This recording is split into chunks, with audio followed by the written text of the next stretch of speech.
Well, all day we've been waiting with tremendous anticipation for the highlight of the European football season, the Champions Cup final between Liverpool and Juventus, due to kick off in Brussels in around half an hour's time.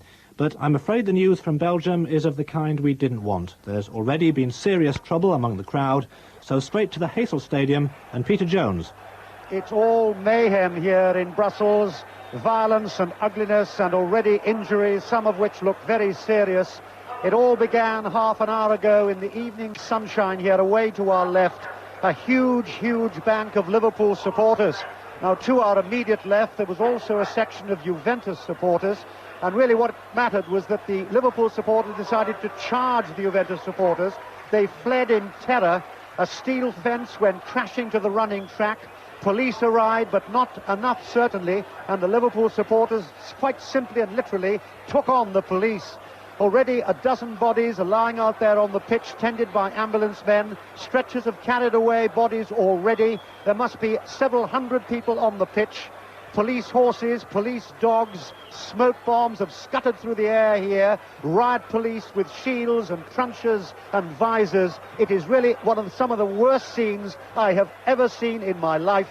And Emlyn Hughes simply sits here as the former captain of Liverpool and shakes his head in disbelief. Emlyn, what can you say? There's nothing you can say, Peter. They're animals, they're ignorant pigs, and they should be banished from anything that ever to do with football again. It sickens you to the pit of your stomach. It's terrible. Well, there is still an awful lot of activity of the wrong sort down there on that pitch. About 10 minutes ago, the main body of Juventus supporters are away there to our right. They decided to take the law into their own hands. They went racing down the running track and then stopped at one end and simply made gestures to the Liverpool supporters. It really looks like a butcher's shop down there at the moment. And I would think, Emlyn, there must be serious doubt about this European Cup final. Well, I don't think it'll start.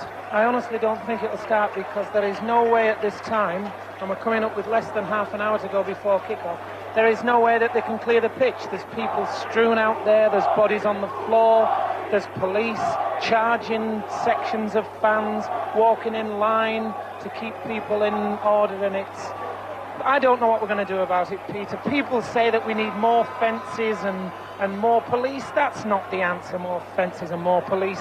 That's food and drink to a lunatic. He wants to fight the police. He wants to pull down fences.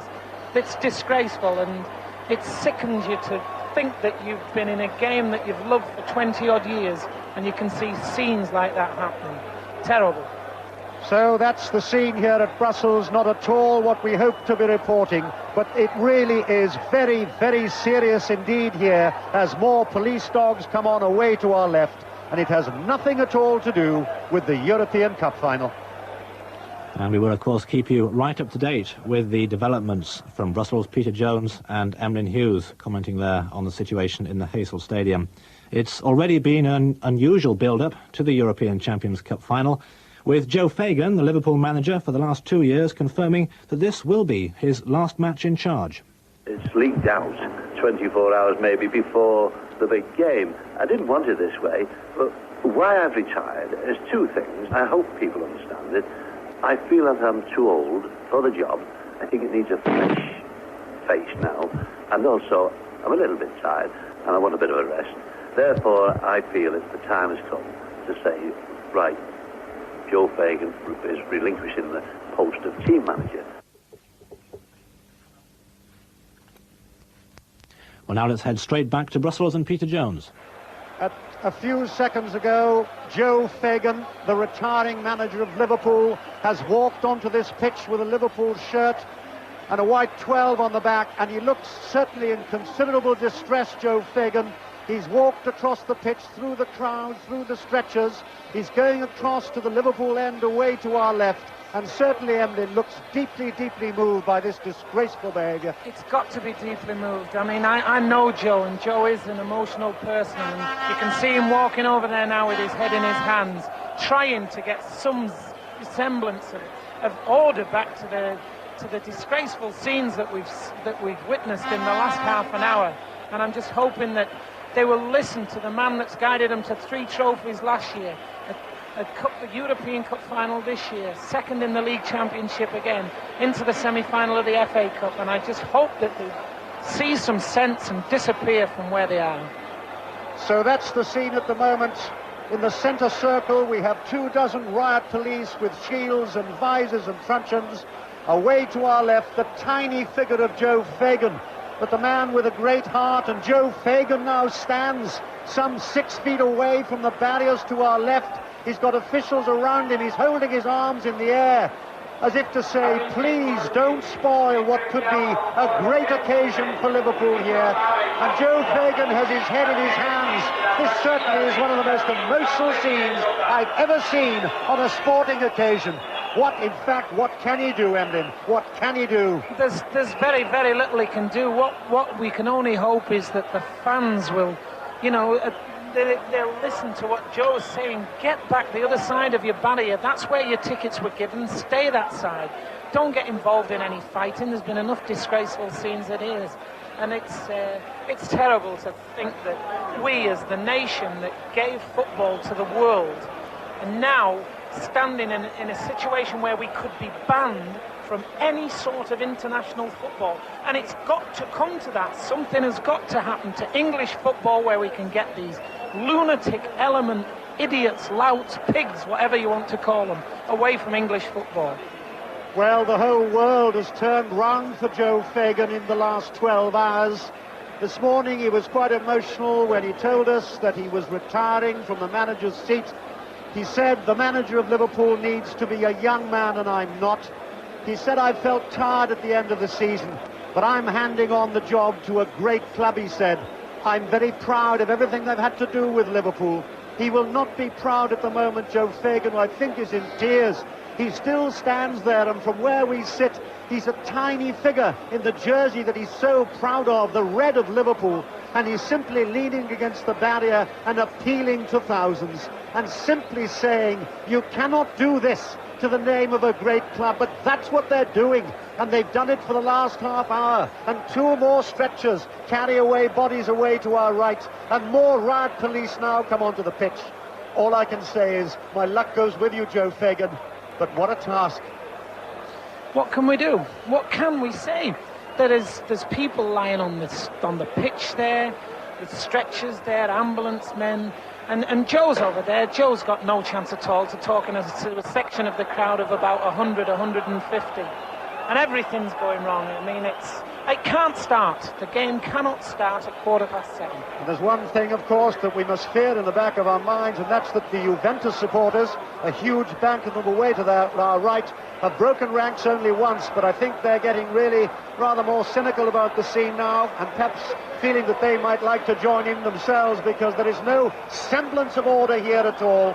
Still Joe Fagan stands, he turns away, he comes back towards us, and certainly it seems to me that he is deeply distressed, Joe Fagan, and he's holding his head in his hands. What should have been Joe Fagan's finest moment in his career of football, leading Liverpool hopefully to the 5th European Cup title, and then the cup would have been ours to keep forever, to show what Liverpool have been the greatest cup-winning side that the history of English football has ever known. And Joe's out there appealing with idiots to try and get them back the right side of the barrier.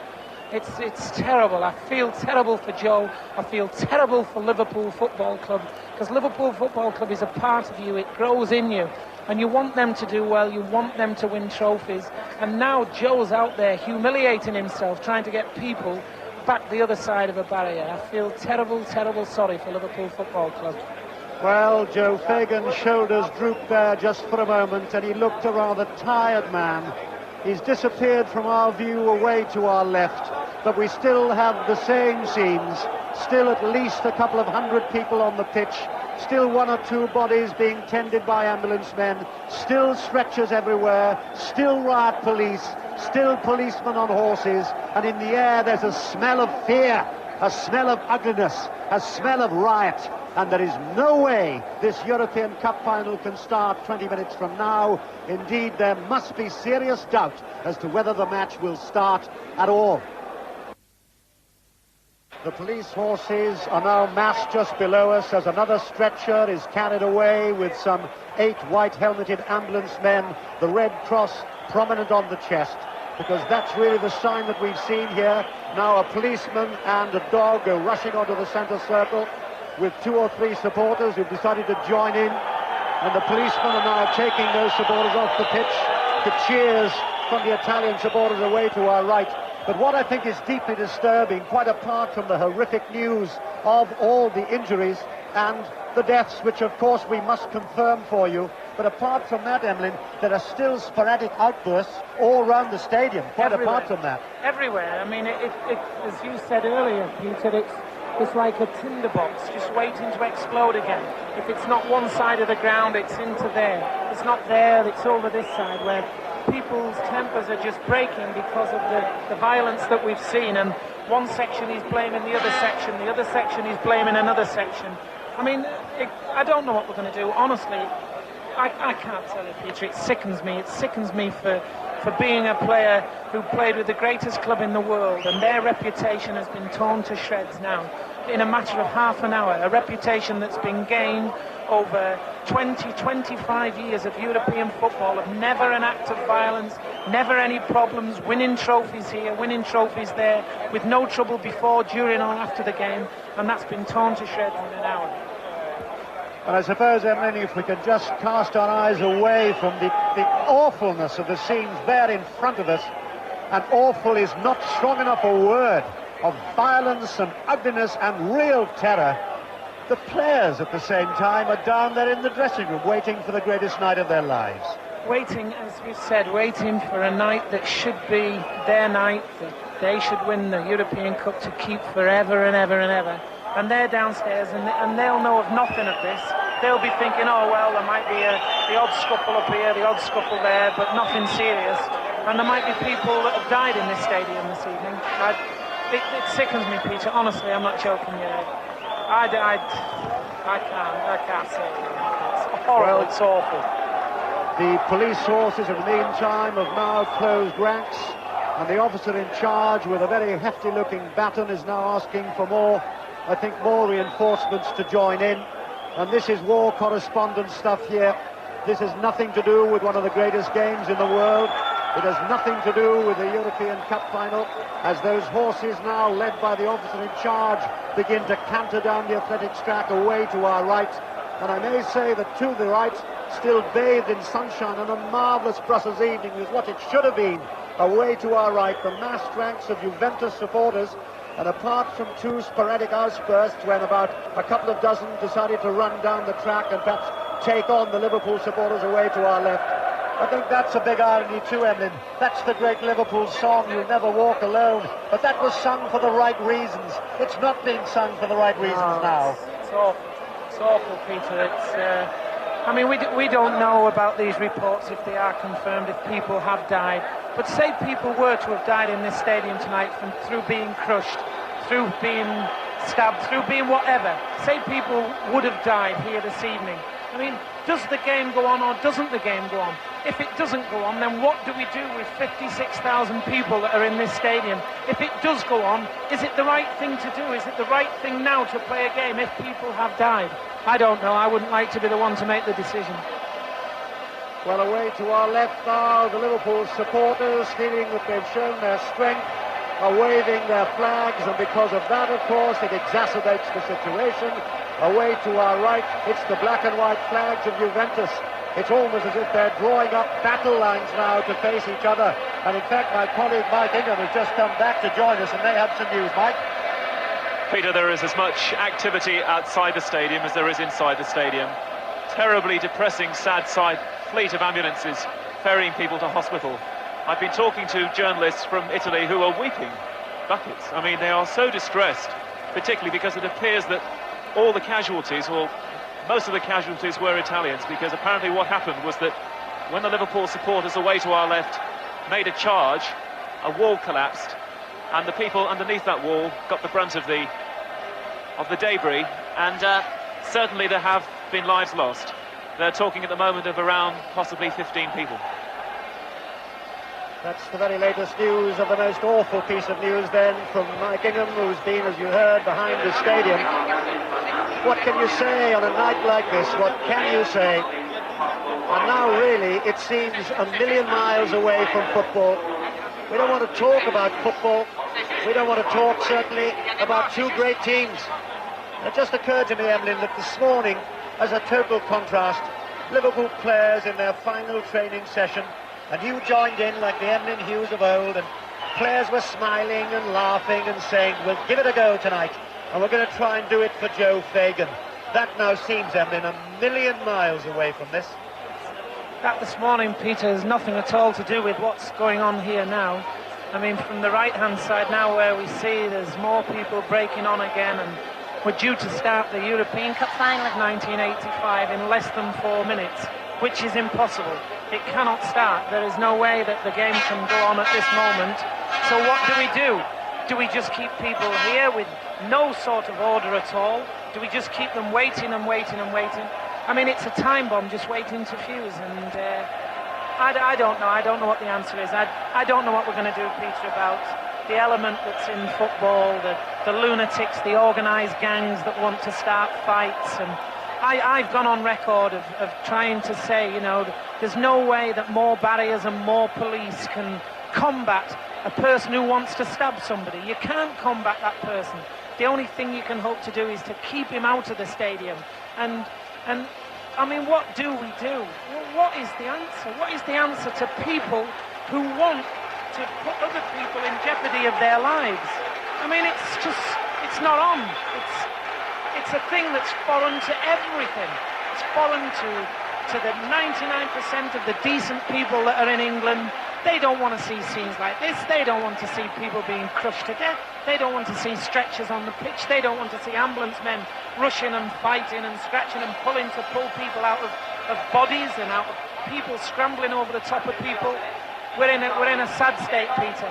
And until somebody does something and says, right, that is it, it's closed down, and we might tonight, Peter, have witnessed the end of English football in Europe. I'm telling you, we might have done, because it's terrible, it's disgraceful.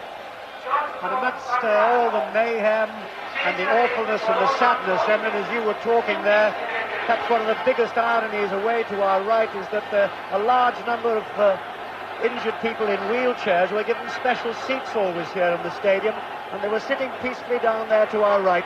People, in fact, who are disabled, people, in fact, who were given free places here tonight, people for whom tonight was going to be a great night of football, and those same wheelchairs have now had to be wheeled out towards the touchline to keep them out of danger.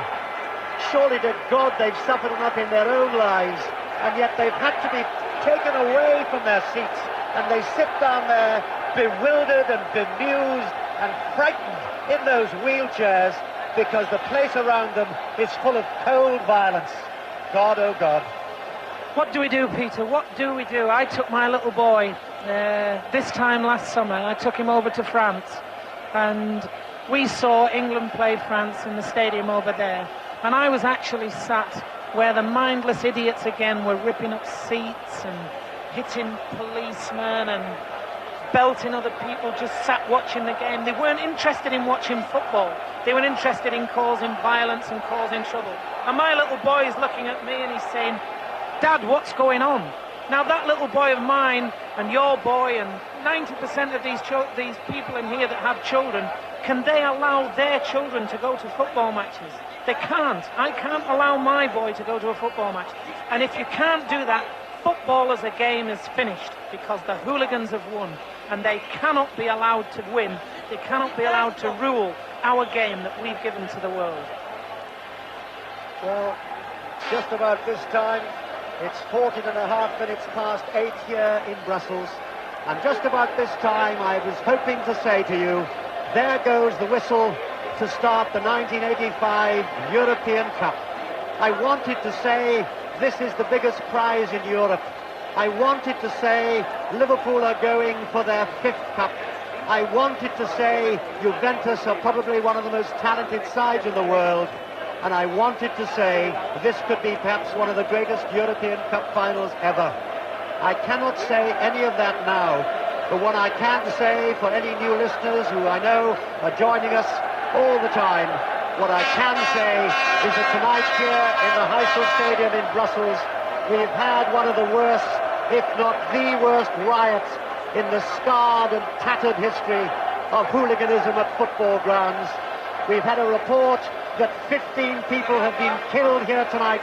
The Brussels police report that at least 15 when a wall collapsed, when a whole sea of Liverpool supporters, so-called, attacked Juventus supporters. More than 100 Italian supporters have been taken to hospital, some with serious injuries. And looking out on this beautiful stadium here, I am not looking at one team in red and another team in the famous black and white stripes of Juventus. I'm not looking at that at all. I am looking at 24 police horses and the policemen with batons and visors. And again, they canter down looking like battle lines of warrior groups and tribes. That has nothing to do with two great European football teams. Away to our left, where all the trouble began, we've still got now at least 100 police standing in front of that bank of Liverpool supporters, rather like, I think, guardians at a zoo, holding back the wild animals, because that's how some of them behaved an hour ago here in the Heysel Stadium. Away to our right, the Juventus supporters. We haven't had too much bother, I think, so far from them, but you can be certain, I think, the frustration now is growing and growing. And as Emlyn Hughes was saying a short time ago, there's almost a smell here of fear in the air, and that violence is likely to break out at any moment. Clearly the match will not start on time, and we now must have serious doubts as to whether this cup final will go ahead tonight, and indeed whether it will go ahead at all, whether it will be allowed to be. Death here, serious injury, violence, and using Emlyn Hughes' word on a night like this so far, Emlyn, football has died and the hooligans have won. They've won, and that's the sad part. They've won because even if the game does go ahead now, they've won because they've delayed the start. People have died in a stadium where they've come along for a great night, probably their greatest night. It's their team that are here playing in the European Cup final. They might have saved up for months and years, thinking that I'm going to come here and watch Juventus win the Cup, I'm going to come here and watch Liverpool win the Cup, but most of all I'm going to come here because I'm a football supporter, and all I want to do is to be left alone to watch the team that I support win a title, win a trophy, play attractive football. And what have we seen? We've seen violence, we've seen crowds surging one crowd, another fighting back against others, we've seen police charging people, we've seen people charging police, we've seen ambulance men diving in amongst people littered on the floor. We've seen everything that is not anything at all to do with football. And it sickens me, Peter. It sickens me in the pit of my stomach. It sickens me awful. Away to our left then, the police still stand, and I've just been passed an unconfirmed report that the death toll has now risen to 28 here in the Heysel Stadium. That is an unconfirmed report, but again, it would not surprise me, because for 15 minutes it was war here, no other word for it. Now, the scene at the moment is that opposite us in the huge stand, people have sat there quietly because they were coming here 2 hours before the start, and they've sat there dumbfounded and horrified. Away to our left, about 2/3 of the huge enclosure is full of Liverpool supporters. Then the third, where the Juventus supporters were and from which they fled in terror, it now has, I would think, perhaps 600 or 700 Liverpool supporters dotted around that area, but we can still see the grey steps, and we can still see the gaping hole through which some of the supporters plunge down onto the running track away from those marauding supporters. In front of that enclosure to our left, we've got some 5 or 6 dozen police with riot shields standing in front of that bank. The police below us, 25 in number, still sit there on their horses, motionless now. Other armed police are coming in away to our left. To our right, we've also got riot police. On the touchline below us, we've got that desperately sad sight of invalids in wheelchairs just shaking their heads. I see one of them down there with his head in his hands in tears. They can't believe it. I was about to say, Emlyn, we can't believe it, but somehow we can, because this has been a black cloud that's got bigger and blacker and more ugly and more violent. Dumbfounded maybe, horrified maybe, but I think not perhaps surprised. The thing that sickened me, Peter, the worst sight of all was when they were stampeding, the blind panic of people trying to save themselves from being belted, from being, I don't know, stabbed, whatever. running into a gap that wasn't big enough to take 20 people, and there was probably 300, 400 people trying to get through that gap.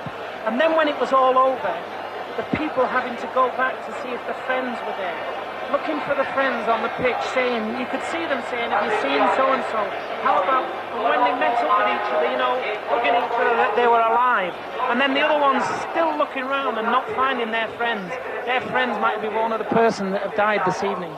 It's a terrible thing, Peter, and it's ruined Liverpool's reputation forever and ever and ever. I mean, England's reputation is poor anyway, but Liverpool's reputation has been a shining light in an otherwise disastrous area, and their reputation this evening has been tarnished probably forever.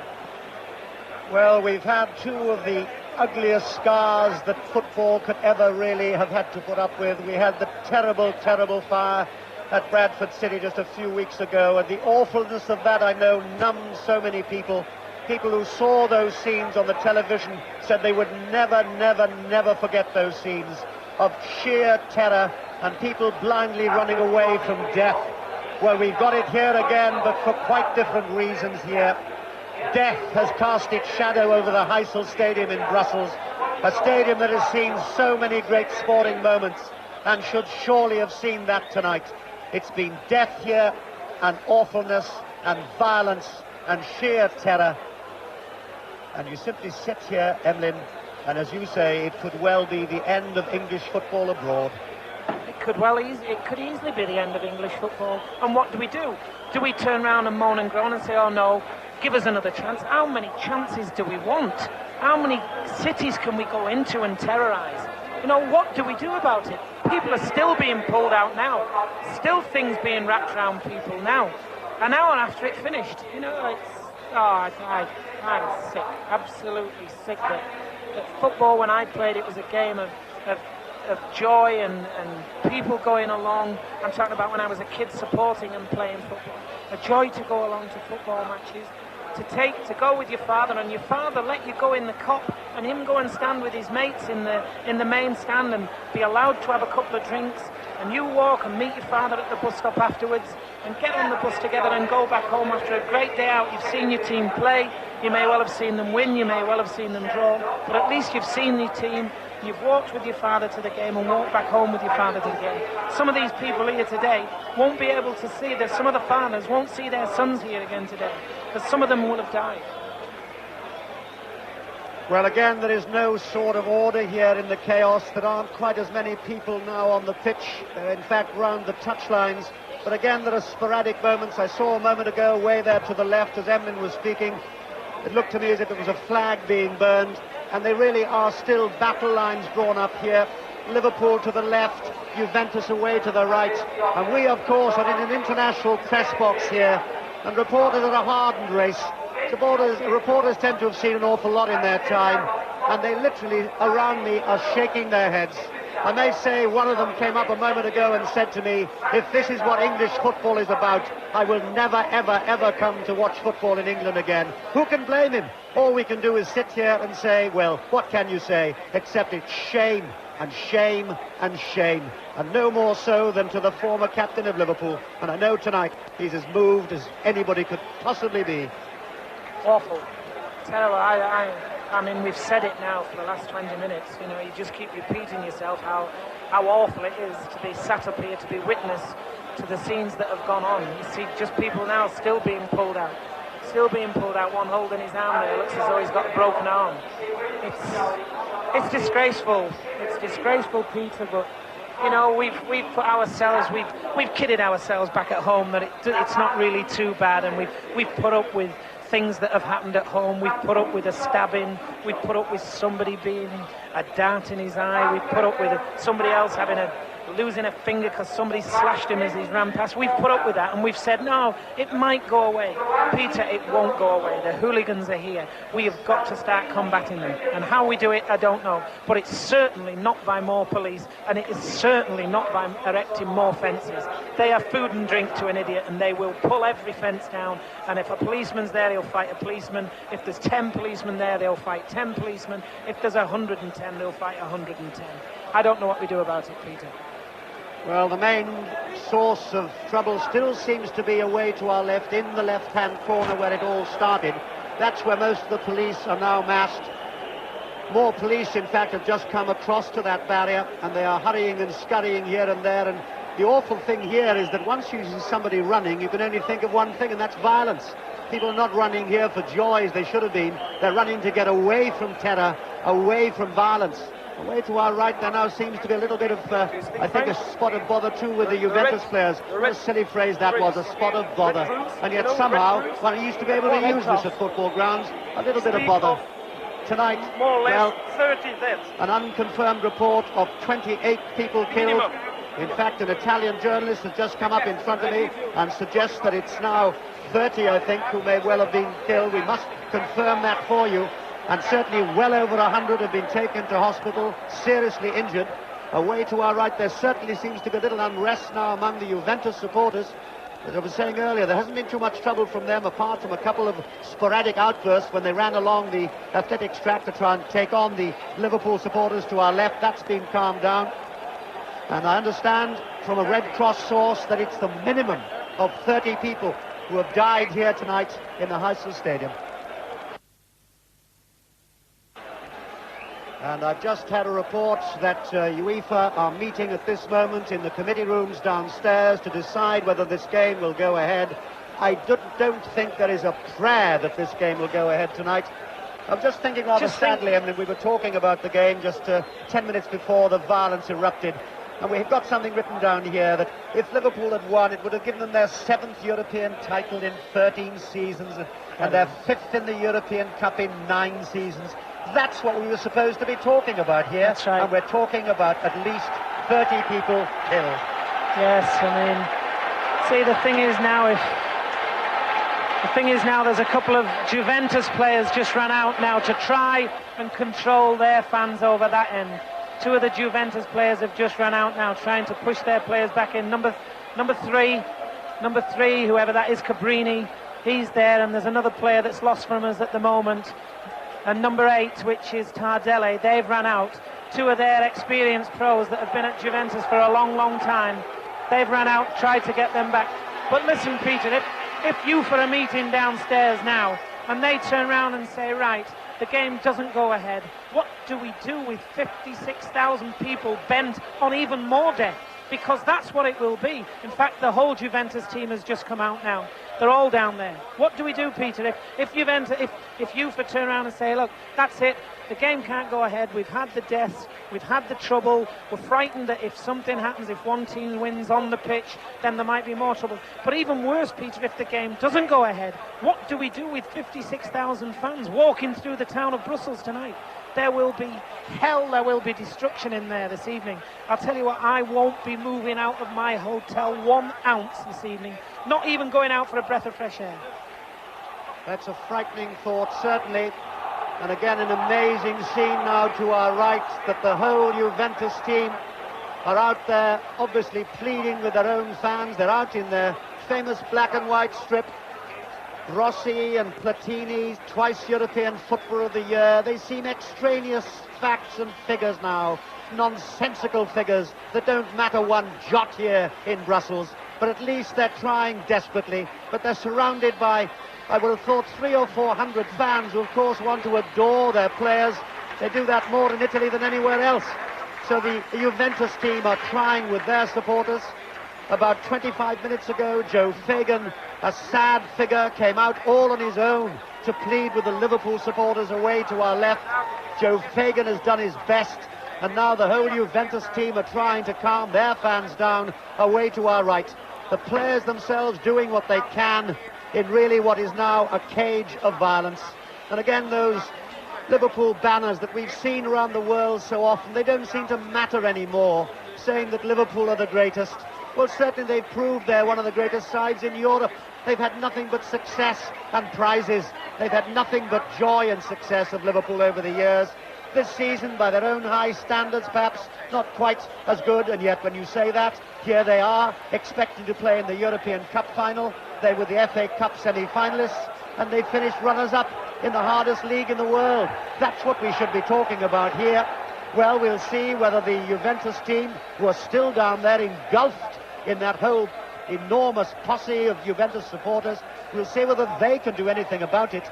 But as we reported a moment ago, UEFA are meeting at this moment, and if you're talking about at least 30 people killed, there is no way, in my mind, that this game could go on here in Brussels tonight.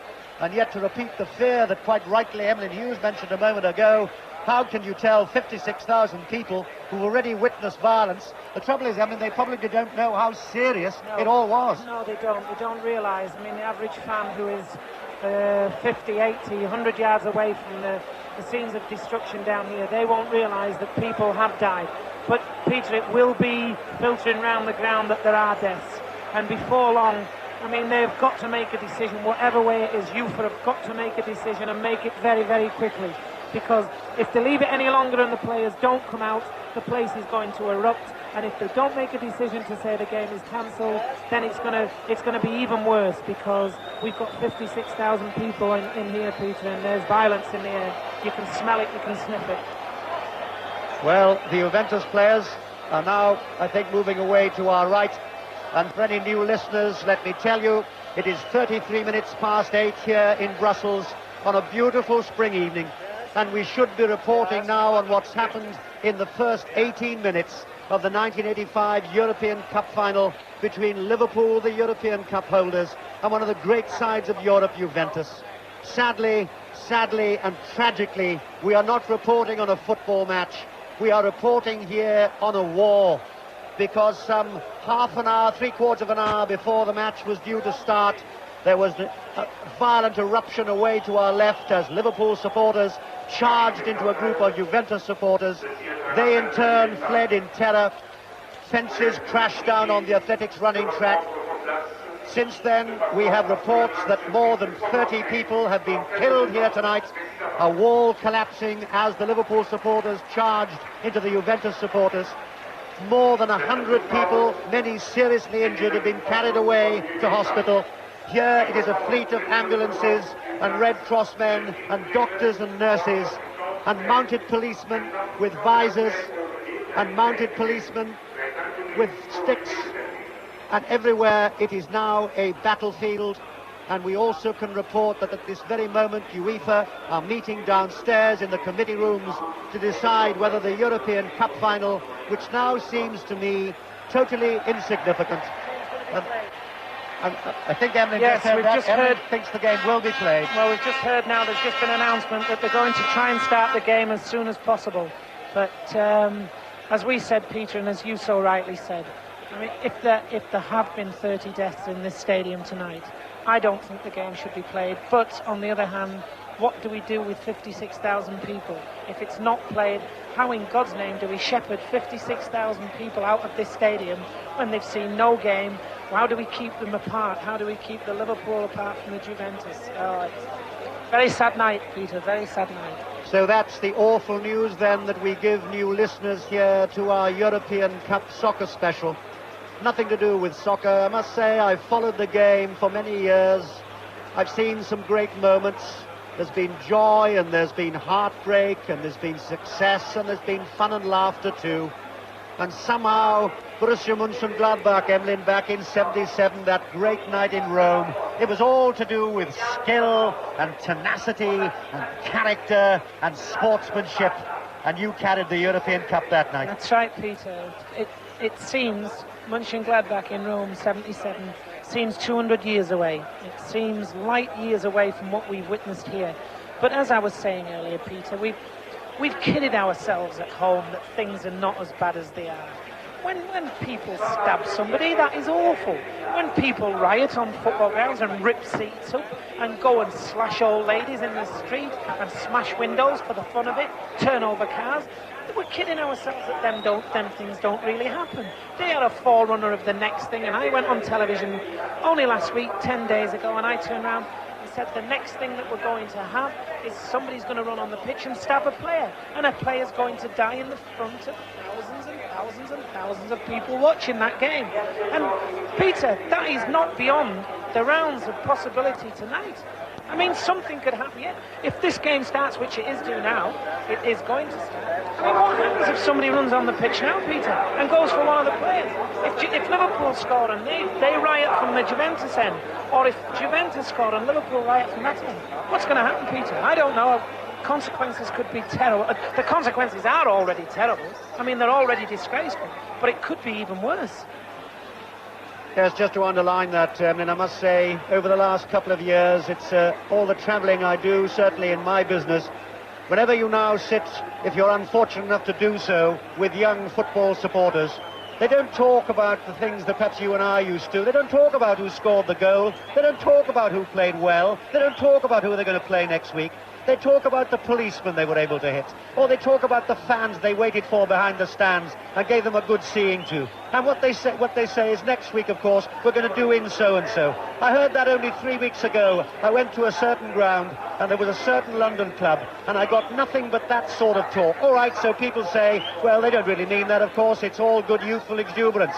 We've seen what youthful exuberance has done here tonight. And as you said, and as people have been cautioning for long enough, now we've seen death. How much more do they want? How much more do they want, Peter? How much more can we take as a nation that gave football to the world? We were the forerunners of football. We had the first clubs. We won this, we won that, and we brought the game to everybody else. Now, Peter, I wouldn't complain, and England couldn't complain, if we were banned from ever playing football outside of our country again. Because how can Brussels, how can Hamburg, if they stage the next one, how can so-and-so, Madrid, if they stage the next one, how can they allow this to happen to their country? Because it's not Liverpool and it's not Juventus, it's happened in Brussels. Death has occurred at Brussels, it's occurred in their country. Okay, it's Liverpool and Juventus that have been there, it's their supporters that have done it, but it's in their country. Fancy it coming over to England and in any other sport and coming over and 30 deaths occurred at a stadium in whatever sport. Would we as a nation allow that sport again to come back to that country? I'm damn sure we wouldn't. And I wouldn't blame UEFA, I wouldn't blame the World Football Association, I wouldn't blame anybody if we weren't allowed to go anywhere again, because we cannot be allowed to go and cause destruction in other people's cities. That's awful. Got into the ground about an hour before the kick-off, and the first impression was that there were a lot of Liverpool fans and a lot of Juventus fans. There didn't seem to be any segregation, and looking around, it seems to be the only area where that's true. First sign of any trouble was a series of rockets coming over from the Liverpool fans. The Juve fans, it seemed to me, got irritated by that and started chanting and swearing. And then the few Liverpool fans that were in this section Y here, started to charge. But it didn't really get out of hand badly until the fence between this section and the section holding all the Liverpool standing supporters was ripped down by Liverpool fans. And then they started to find missiles with anything they could find. The terracing's fairly loose there. Sorry, who started to throw missiles? Liverpool fans. Yes. The terracing's fairly loose. What were these missiles? I saw a lump of concrete the size of your hand.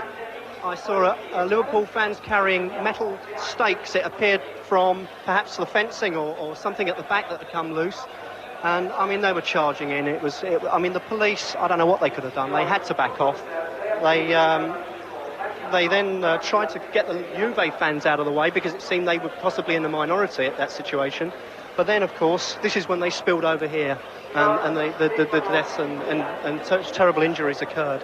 How aware are people actually down there of what's happened, though? The extent of what has happened? Well, people up the back could see bodies covered up, plastic bags and I saw a stretcher with an arm draping out the side. It's horrific. I've never seen anything like it before in my life, and I never want to see it again. I can't... Thank you very much. I'm sorry that, like us all here, you've had to witness those scenes. Yeah, it's horrific. I mean, I came over expecting to see a good game of football, and, I mean, you don't expect trouble from Liverpool fans. They've got such a good reputation. I was in the main square this morning, and there were fans for both clubs swapping scarves and hats. There was a wedding party, and both sets of fans were queuing up to have their pictures taken with them. They had a Juve hat on the bride and a Liverpool hat on the groom and scarves around them and all dancing. All very different now. I'm very sorry. Absolutely. Okay. Well, there you are. That's the terribleness And the young man alongside us has literally broken down in tears. As he said, he never wants to see that again, and must have been close to death himself. And he is now sobbing alongside us. And who could blame him? So we still wait to see when this match will start, and we wonder when it will start.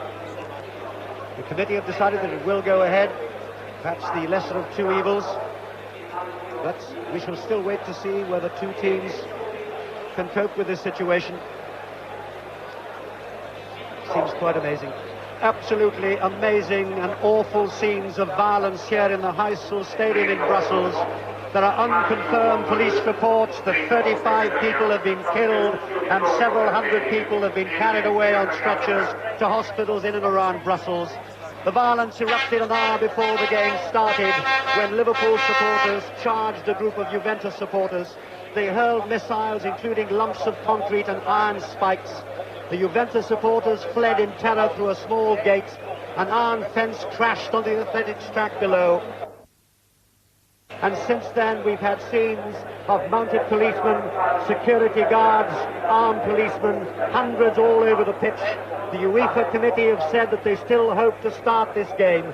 But here it is nothing but violence and awfulness. And Liverpool, who've had such a good reputation over the years and wanted to make it a great night, have really sunk their club to the lowest possible depth. 35 people have been killed here in Brussels. Several hundred people carried away seriously injured, and this should have been the night of the European Cup final.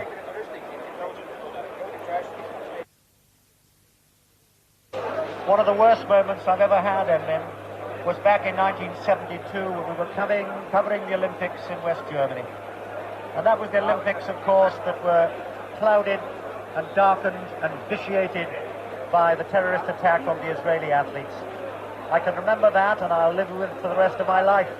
And I can remember the memorial service when it was all over, when it had to be decided whether the games would go ahead or not, and it was decided the games would go ahead. But I remember that sunny, windy morning in that lovely stadium in Munich, when the service started. All they did, with 60, 70,000 people, totally silent, with the athletes all lined up in the middle of that stadium there. In total silence, they simply read out the names of the Israeli athletes who had died. It was certainly one of the most moving and at the same time awful moments of my coverage of sport. Just names that were mentioned, one after the other. That's all it was. Just the names of the young athletes who would never run again, never jump again, and never be young athletes again. Terrible. They won't read out names here, but death is here. And the awful thing is that most people out there are probably a bit frustrated that the game can't go on. They're saying, well, it's been a bit unpleasant, a bit violent, and they do not know what's happened. Listeners will know. People out there will know. No. You know what must these reports now have been all over the world, and think of the man or the woman at home now who sat in front of their Italian television waiting, sat in front of the Italian radio waiting, and hearing that there's been 35 deaths, and their son or daughter or their two sons or their three sons have travelled over to support their team, to see their team win a European Cup final or compete in a European Cup final. And they're sat at home now, hearing that there's been 35 people dead. How must they be feeling? You know, they must be thinking, oh, please, God, don't let it be my son. Don't let somebody have died that we know, you know, a close relative, a son, a daughter, anything. They must feel absolutely terrible now. Well, in the background, the public address system again appealing to the crowd. In the meantime, we've got more police now arrived on that running track to our left. There must be, I would have thought, something like 100 of them now with those protected visors and shields. And we've still got the police horses also behind the goal to our left. And it's almost since we've been here, I think as I came in tonight about 2 hours before the start, I remember saying to Emlyn, doesn't the pitch look good? Doesn't it look as if it's going to be a smashing night? How long ago was that, Emlyn? Sounds like yesterday. That seems like 3 days ago, when we were talking about the game, when we were talking about how we wanted Liverpool to play. And this was before we were on the air. you know, how we wanted the game to be played, how we wanted Liverpool to play, how we were looking forward to Liverpool winning the trophy and taking it home. And since we were speaking coming into the stadium, Peter, I mean, we've witnessed scenes that, you know, sicken you through, right from the bottom of your stomach right up to the top. You know, awful. Well, we reported a short time ago that UEFA wants more police protection before the game will be allowed to start. And away to our right, that's the end where all the Juventus supporters are. 1, 2, 3, 4, 5, 6, 7, 8, 9, 10, and there are 4 ranks of them. So there are something like 40 policemen now who've come in away to our right. They're making their way down the touchline far side from us, and they're going to link up with some 30 or 40 already lined up there. More police are just coming in down to our left. I see a police officer there organising them, and they look much more military style. And those policemen are now massed below us as well. And for the last half an hour, the mounted policemen have stood still, and they're waiting in a solid line, a solid wall there of protection and of security. But still, it's that left-hand corner which seems to be causing most of the problems. That's where most of the activity is taking place. It's now just after 9:10 here in Brussels. The match should have kicked off a little less than an hour ago. And we have no match here tonight to report on. And to repeat again that unconfirmed police reports of 35 deaths when a wall collapsed after the rioting, when Liverpool supporters charged at Juventus supporters. And again, whenever you hear a little rumble of noise, Emlyn, as you just did then, you quickly look to see what's going on. You look round to whichever side it's coming from, because you're frightened that something's filtered round the ground, that, you know, something's happened, there's been deaths, and you're looking for people charging other people, hoping, oh, please, no, don't let that be happening again. And away to our right, I see there are more spaces now on that far end where the Juventus supporters were. So they've obviously changed their positions, changed their seats. In fact, they're not seats because they're all standing there, but they've come away across the fences, clearly, because there's a broad band of empty steps now at the foot of that banking. The rest of the supporters are still there, but we've also seen how quickly they could come across the fences. And when we saw the ferocity of the attack an hour before the kickoff, well, an even policeman, I would have thought, seemed, well, having the most difficult job on earth, Emlyn. I think what they're trying to do now, Peter, before they allow the game to even come out, before they allow the players to come out onto the pitch, is they're going to ring the stadium completely, inside the stadium, the running track. They're going to ring it with police, and I feel now that if they do that, then the game has got a chance of starting. I think that's the only way they can do it. It's the only way I think, I mean, they could get anywhere near security, is literally having a steel ring, if that were possible, of police, mounted and otherwise, all the way around the stadium. All the way around the stadium, and I mean, this isn't football, Peter, when you have to condition yourself to watching football through policemen's helmets and visors. It's something foreign to what we've been brought up on. And as the minutes tick away, though, Emily, let's again cast our minds to the players. I mean, they have now been waiting over an hour. They should have come out on the pitch at 8:05. It's 9:15. It's 9:15. It should just be starting the second half now.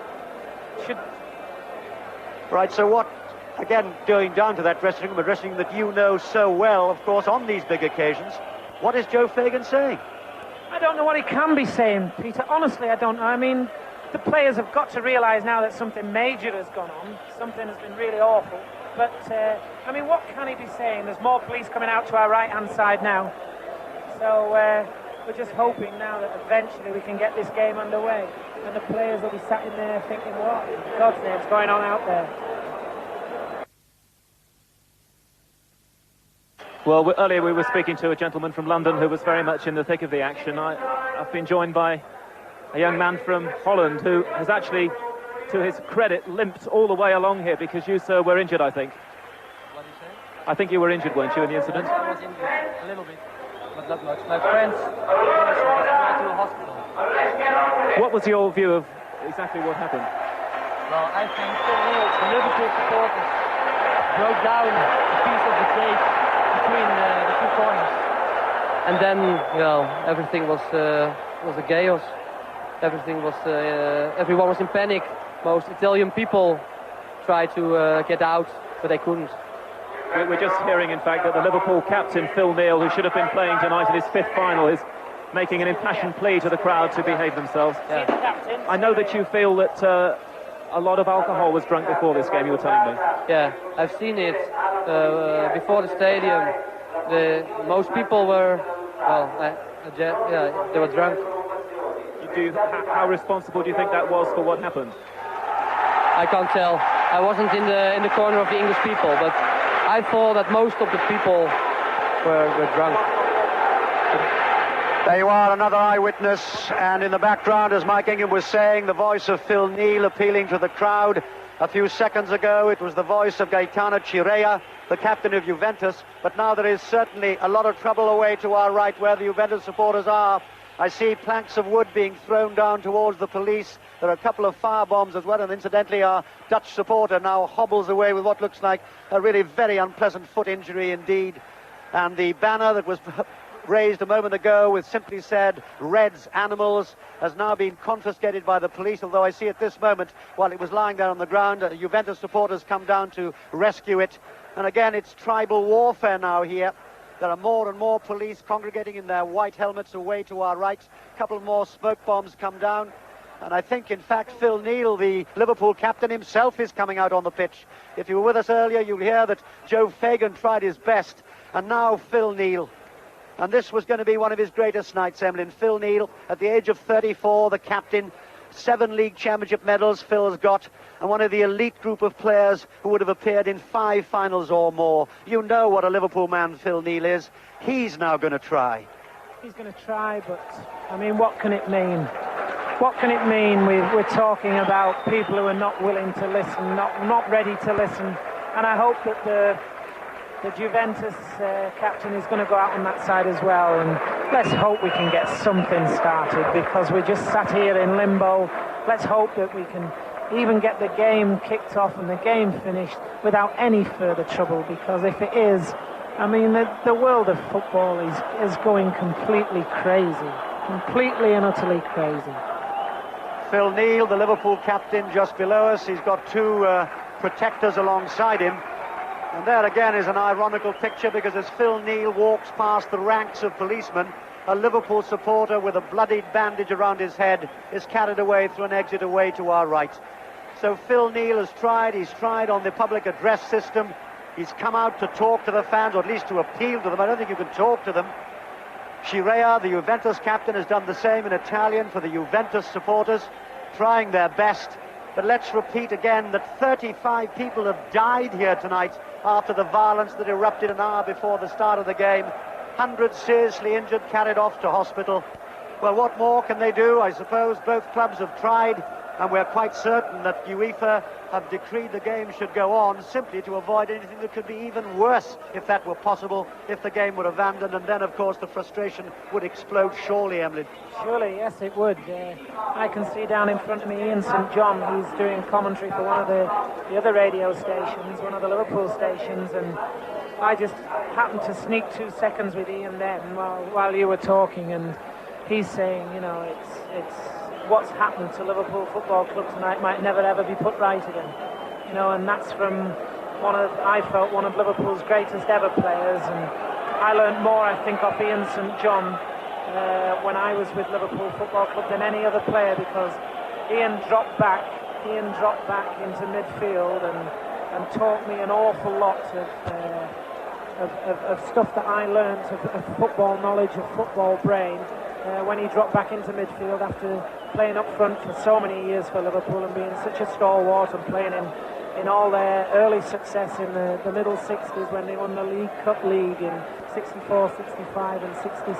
And I was transferred there in 67, and as I say, Ian then just dropped back because his legs were starting to go a little bit, and he dropped back into midfield. And for 2 years I thought he was tremendous in helping structure the future of Emlyn Hughes as far as a Liverpool football player was concerned. And Ian's just turned around and said the same to me.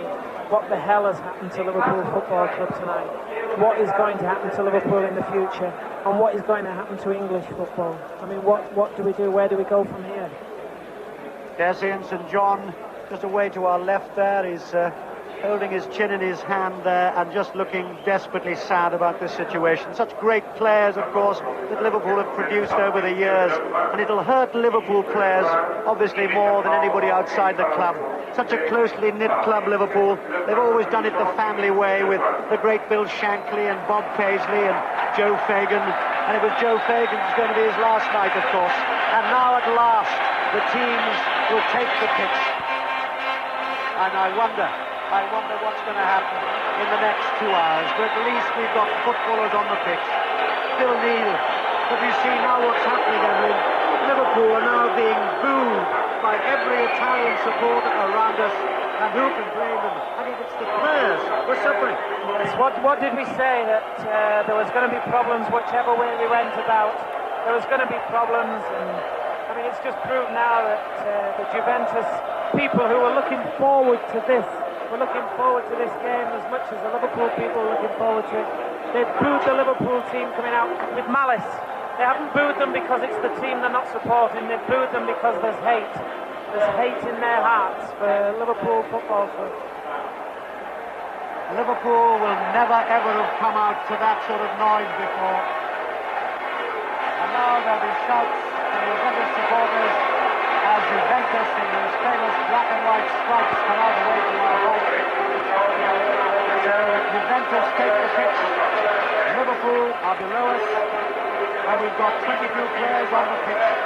But that pitch is surrounded by policemen and horses and dogs, and the time here in Brussels is nearly 20 to 10 in a match that should have started at 8:15, as more and more policemen come in below us, away to the left, and the players will line up, and alongside them will be the referee from Switzerland, Andre Dana. I don't think I would like to be the Swiss referee out there tonight, and really I simply cannot imagine what will happen when this game starts. Again, as we were saying, I suppose rather than face something that could be even more awful, then it's better to let the game go on. But even as I speak, more and more Juventus supporters are running away from a mass of police away to our right, for which there must now be a good 100 people. So before we start this game, and no matter what may happen in the next 2 hours, we have to start it with the saddest and most awful of curtain raisers, to tell you that because of rioting here by Liverpool supporters an hour before the kick-off, at least 35 people have been killed here in the Heysel Stadium in Brussels, mainly when a wall collapsed and a dividing barrier was trampled down. At least 100 or more people have been carried away to hospital, seriously injured. The UEFA committee met downstairs in the committee rooms and decided that this European Cup final will go ahead. Who would have thought that this match would be edged with black, the black of death? All right, let's just try for you. Let's just try to now report on the European Cup final of 1985. And to start the commentary, my colleague, who's been doing very different things for the last hour, Mike Ingham.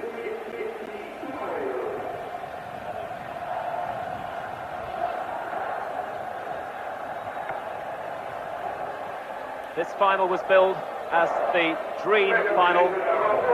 It is the nightmare final now. Juventus and Liverpool have exchanged pennants in the centre circle. Let us hope that the supporters had a good view of that, and let us hope that for the rest of this evening, this traumatic evening, the pennants will be exchanged by either side long after this match is finished. Juventus, we see, as we sit inside their half away to our left, are to attack the end, occupied by their own supporters away to our right. Liverpool away to our right. Let me run through the teams for you. Liverpool, full strength tonight, have Bruce Grobbelaar in the yellow jumper, getting a little feel of the ball on the centre circle in goal. Phil Neal, the captain, Mark Lawrenson, Alan Hansen and Jim Beglin in the back four. The midfield of Steve Nicol, John Walk and Ronnie Whelan, with Kenny Dalglish playing just behind the front two of Ian Rush and Paul Walsh. And it's Ian Rush standing over the ball at the moment, gets this 1985, this 30th European Cup final underway here in the Heysel Stadium. Mark Lawrenson midway inside his own half to Alan Hansen. We will try and watch the football for you, but at the same time, we're watching away to our right. 50 of the local constabulary at the moment trying to keep the Juventus supporters at bay as more smoke bombs and flares find their way onto the running track behind the goal away to our right. The Juventus team tonight has Stefano Tacconi in goal.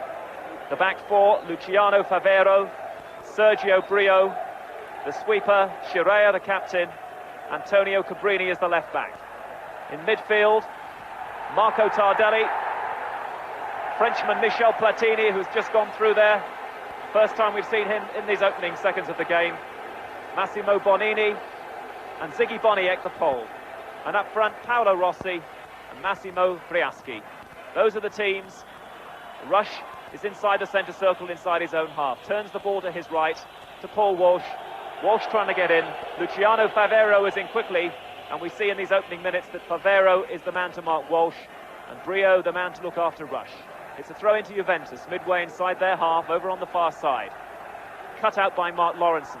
Lawrenson's having to play this back, and he's dispossessed momentarily there by Paolo Rossi. Grobbelaar is diving, comes out in the right full-back position and holds it. Has a good long look at the ball, throws it to his edge of the area to Phil Neal. Neal dribbling the ball out slowly, back to Grobbelaar again. 2 minutes gone here in the Heysel Stadium. The time here is 9:44. We should have got underway at 7:15. A lot of people will say that we shouldn't have got underway at all, but so many things had to be taken into account. What on earth would have happened with the 55,000 supporters here if this game had been called off? It's a free kick to Liverpool on the halfway line, and Kenny Dalglish, Britain's most experienced player in European competition, playing for the 80th time tonight, is having a word with the referee. And let's mention him, it's Andre Dana from Switzerland, and Andre Dana is coming across to the dugout, and Liverpool, sensationally, are making a substitution in these opening seconds of the first half. Mark Lawrenson, who's been out with a dislocated shoulder, has a shoulder problem and looks in pain. He's walking off, he's being replaced, Emlyn, by Gary Gillespie. Yeah, that's right. I mean, there was always going to be a problem with Mark. He's had trouble with his shoulder for the last 6 or 8 weeks. He put it out in a training session, and I trained with Mark this morning, and I asked him how it was, and his exact words were to me, you know, Emlyn, it seems okay, but anything can happen. And anything has happened, and it's happened within inside 2 minutes. But to be truthful, the kid that they're bringing on, young Gary Gillespie, he's a good player, and he's in the Lawrenson mould. He's probably not as strong as Lawrenson is, but he's certainly a very, very good player. So difficult for these players to concentrate and to relax on a game of football, of course, and Liverpool's task of retaining this European Cup then, despite what Emily was saying, obviously Gary Gillespie, a very capable defender, but Mark Lawrenson is renowned as one of the very best in the world, and they would have required his talent out there tonight. At the moment, Juventus are just inside the Liverpool half, 10 yards inside the half, over on the far side, which is their left. Juventus kicking from left to right here in Brussels. It's with Antonio Cabrini, their World Cup winner, the left back, stealing a little bit of ground he is, preparing to take the throw. Juventus in the familiar black and white stripes, the zebra strip. Liverpool in the all-red. Bonini, the fair-haired midfield player, trying to release Rossi. Platini goes down poleaxed, foul from behind, free kick to Juventus. This is 5 yards in, over on the far touchline. They play it short to this near side, to Boniek in the inside right position.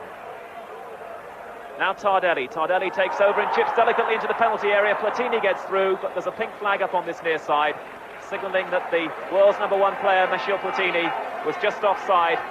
But clearly Platini is the man who holds the key to this final, Emily. Well, Juventus are a good side, as we've been saying all along. I think it's probably the most difficult of all the European games that they've played, the European Cup finals that they've played. We played Mönchengladbach in '77 when they were a good side. We then played Bruges, who froze on the night at Wembley. Then they played Real Madrid, which Real Madrid never played at all in the game. And then last year they played Rome in Rome, which was very, very hard. But Rome never played on the nights. And as we know, it went to penalties. It wasn't a classic, but it did go to penalties. And I feel that this is going to be Liverpool's hardest game. And this, remember, is also the last game of Joe Fagan's management at Anfield. He shocked the football world earlier today by saying that he would resign after this. And once again, Juventus pushing forward, dangerous on the counter. This time it's Paolo Rossi, their centre-forward, caught offside, and it really is a swan song for so many people here tonight. I've mentioned Joe Fagan. It's also farewell Juventus for Paolo Rossi as well. He's rumoured to be going to AC Milan to link up with Mark Hateley. So Paolo Rossi will want to finish with a flourish tonight here in the Heysel Stadium. Kenny Dalglish is fouled by Bonini, the midfield player, going through on Dalglish's ankles. So 15 yards inside the Juventus half. On this near side, the Liverpool left. It's a free kick. Andre Denar wanting the black and white striped Juventus players to retreat. Dalglish to take responsibility for this. He has Jim Beglin alongside him. Dalglish runs over the ball. Beglin takes it with the left foot, aiming for the far post. Steve Nicol is going in. The flag has gone up already. Liverpool caught offside. You were saying, Mike, earlier that you feel, as everybody feels, as 90% of the people feel, that the danger man will be Platini. But I've got a feeling Rossi will be the danger man because he's a big match player.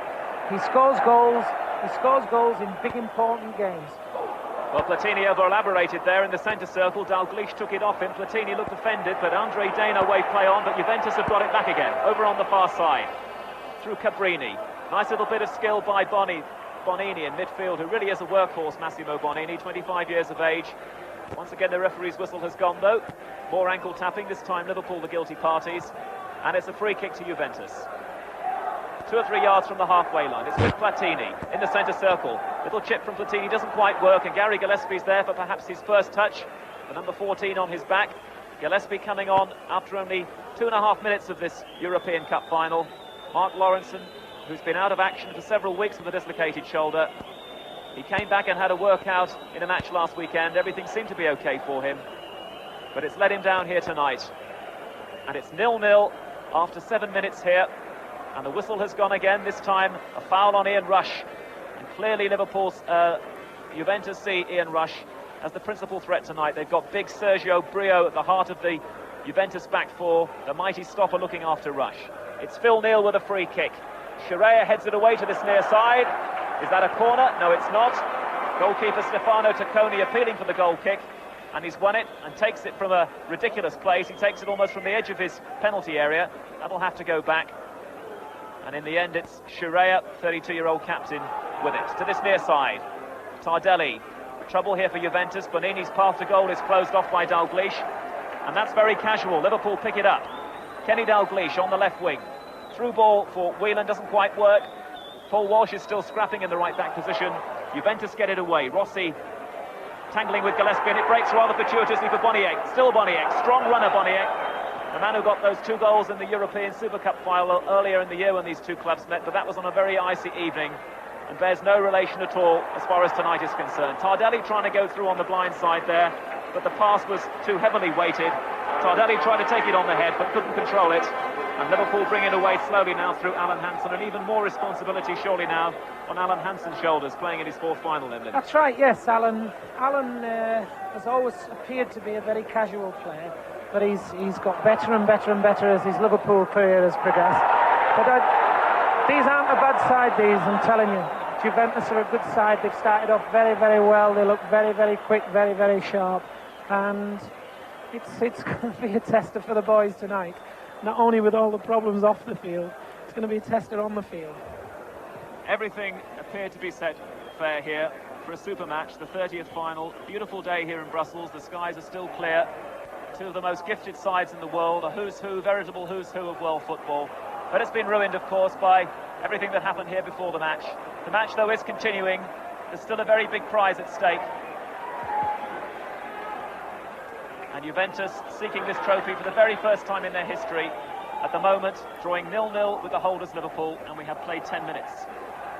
It's with Paolo Rossi, Italy's World Cup hero in Spain, deep inside his own half and trying to get round Jim Beglin, but Beglin is not letting him through. And still Rossi holds it, and the Juventus supporters get frustrated and impatient with him.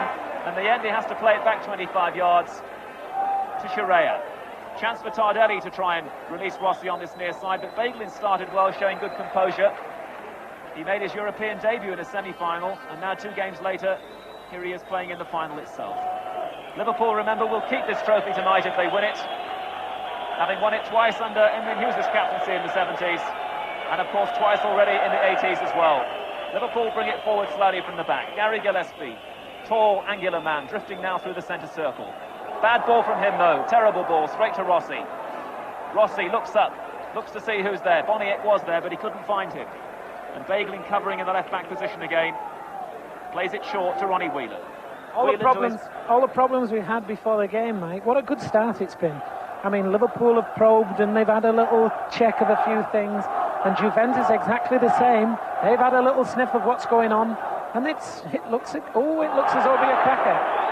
And there won't be any quarter or asked or given on this pitch tonight. That is a guaranteed certainty. And Marco Tardelli, who has a fearsome reputation as a tackler, has just brought down Paul Walsh away to our left, just 10 yards from the Liverpool corner flag on this near side, and that is, no question about it, a free kick.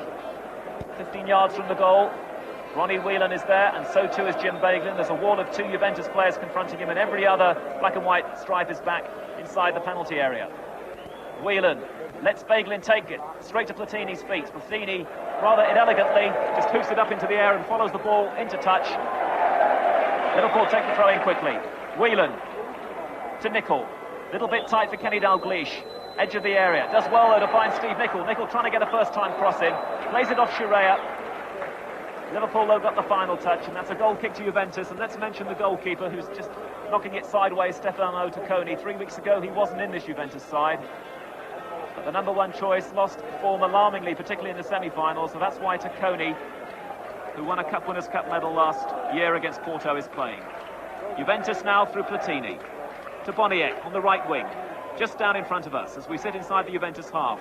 Juventus playing it a little bit too tight at the moment, and Tardelli was put in a lot of trouble there by Boniek. Liverpool though have fouled him, Ronnie Whelan the culprit, and it's a free kick, and Michel Platini always wants to take the free kicks, doesn't waste any time about that either, bangs it straight into the Liverpool penalty area away to our right. An easy one though for Grobbelaar to take. Finds Neil, and now Steve Nicol, 5 yards in on the Liverpool right, the far side, still Steve Nicol. Long ball for Walsh to chase, and he will do as well because he's a game player, Paul Walsh. He's trying to turn, and Favero has gone across the marker. Still Walsh. Oh, he runs out of space though, and Cabrini fills that space and ploughs forward as he loves to do for Juventus. Strong runner, Cabrini. First time ball for Boniek. Gillespie's there though, winning an important tackle for Liverpool.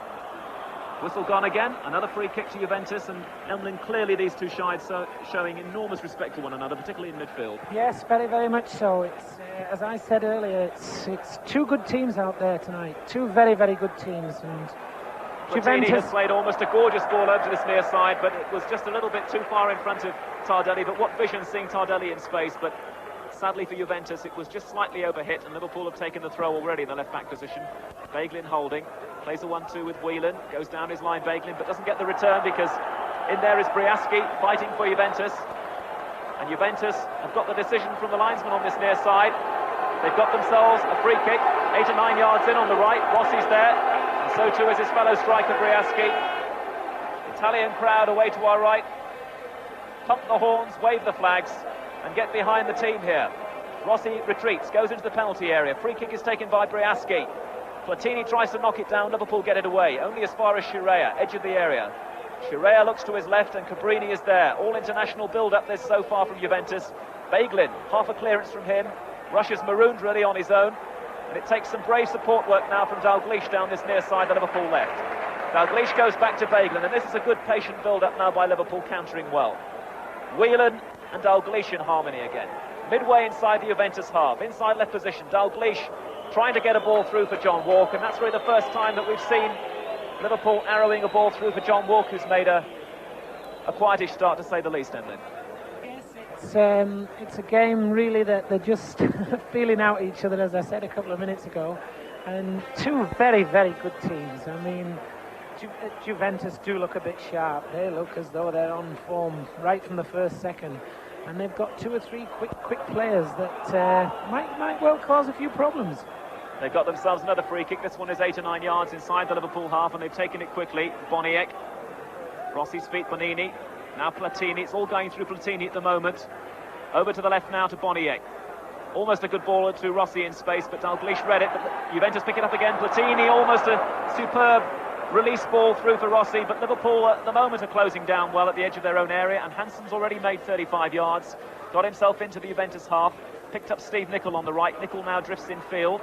Got Platini to beat, goes along the floor, flat ball to Rush. Back to Dalglish now, 25 yards from goal. Dalglish plays it quickly. Walk tries to lay it off into Walsh's path, and Walk gets a second chance, and that's the first Liverpool effort really at goal. John Walk just 10 yards wide of Tacconi's left-hand post. He had to hit it quickly. It was a good effort, actually. The Kenny's played a ball in. John Walk's tried to play it back to him. It's bounced up off one of their defenders, and John's just turned around and hit it first time and done ever so well. It only just went wide a couple of yards. Liverpool are back in business again because of a weak goal kick by Tacconi. And it's through Phil Neal, the captain. Neal has got Nicol wide on the right. Nicol checks, then swings one in on his left foot. Tacconi's there, and Tacconi elegantly holds it, diving to his right in the all-maroon outfit that he's wearing, taking it away from Ian Rush. And then picking up Tardelli just down below us on this near side. Tardelli shows too much of the ball, though, to Ian Rush. A lot of people were saying before this game that maybe Juventus might not have the temperament again for this occasion. They have a tendency to freeze sometimes in finals, but my word, what a test of temperament it's going to be for both sides, bearing in mind everything that's happened surrounding this fixture here this evening. A number of Italian, British supporters losing their lives when a barrier gave way away to our left. This game really only going ahead because of the 50,000 people inside the stadium and the fear of what might have happened had they called the game off. Tardelli 10 yards inside the Juventus half to Platini. Back with Tardelli again. Tardelli, a good little ball through to Bonini. Wants to play it quickly with Boniek. Well read by Hansen, who really has started gigantically well. At the back of the Liverpool defence, turns that ball to this near side. Juventus are in quickly again, though, through Brio and now through Chirea. Chirea, who'll be off to Mexico tomorrow to reinforce the Italian squad, who'll be playing England a week tomorrow. Briaschi, looked like a bad foul that by Ronnie Whelan over the ball. Briaschi and Whelan having a little bit of fun and games there. Referee allows play to go on, though. It was a bad foul, all right, by the lad on Ronnie Whelan. Can't understand why that was a throw-in, Emlyn. That looked like a free kick to me. The lad's gone over the ball so high, it was unbelievable. And I heard an announcement before the game by Scarea saying that they were coming out to play the match, not because they wanted to win it, but because there was going to be problems if they didn't play, and they weren't interested in the result. I've just seen how interested they're not in it there. The lad's gone over he must have gone 10 yards in front of anybody else. Little alarm there, but Juventus are caught offside with Rossi and Platini pushing forward. And Platini, the world's #1 player, European Man of the Year the last 2 years, will be retiring fairly soon because he's 30, of course, next birthday. But before he does retire, he wants to win this cup and he wants to win the World Cup as well. Having led France to the European Championship finals and a victory last year, France must be with a shout certainly in Mexico for the World Cup. Can Platini make it a European Cup medal as well here this evening? Well, we played 18 minutes so far in Brussels. We're no nearer, though, yet knowing the identity of this season's champions. It's 0-0, and Steve Nicol on the ball for Liverpool. Drifts it through to Paul Walsh. 10 yards from the Juventus penalty area. Good bit of work here from Paul Walsh. He's now turning it inside. Headed away, though, by Brio. Walsh trying to regain it and runs into a colleague. And Boniek going off on a sprint now. Phil Neal just seems to body check him slightly.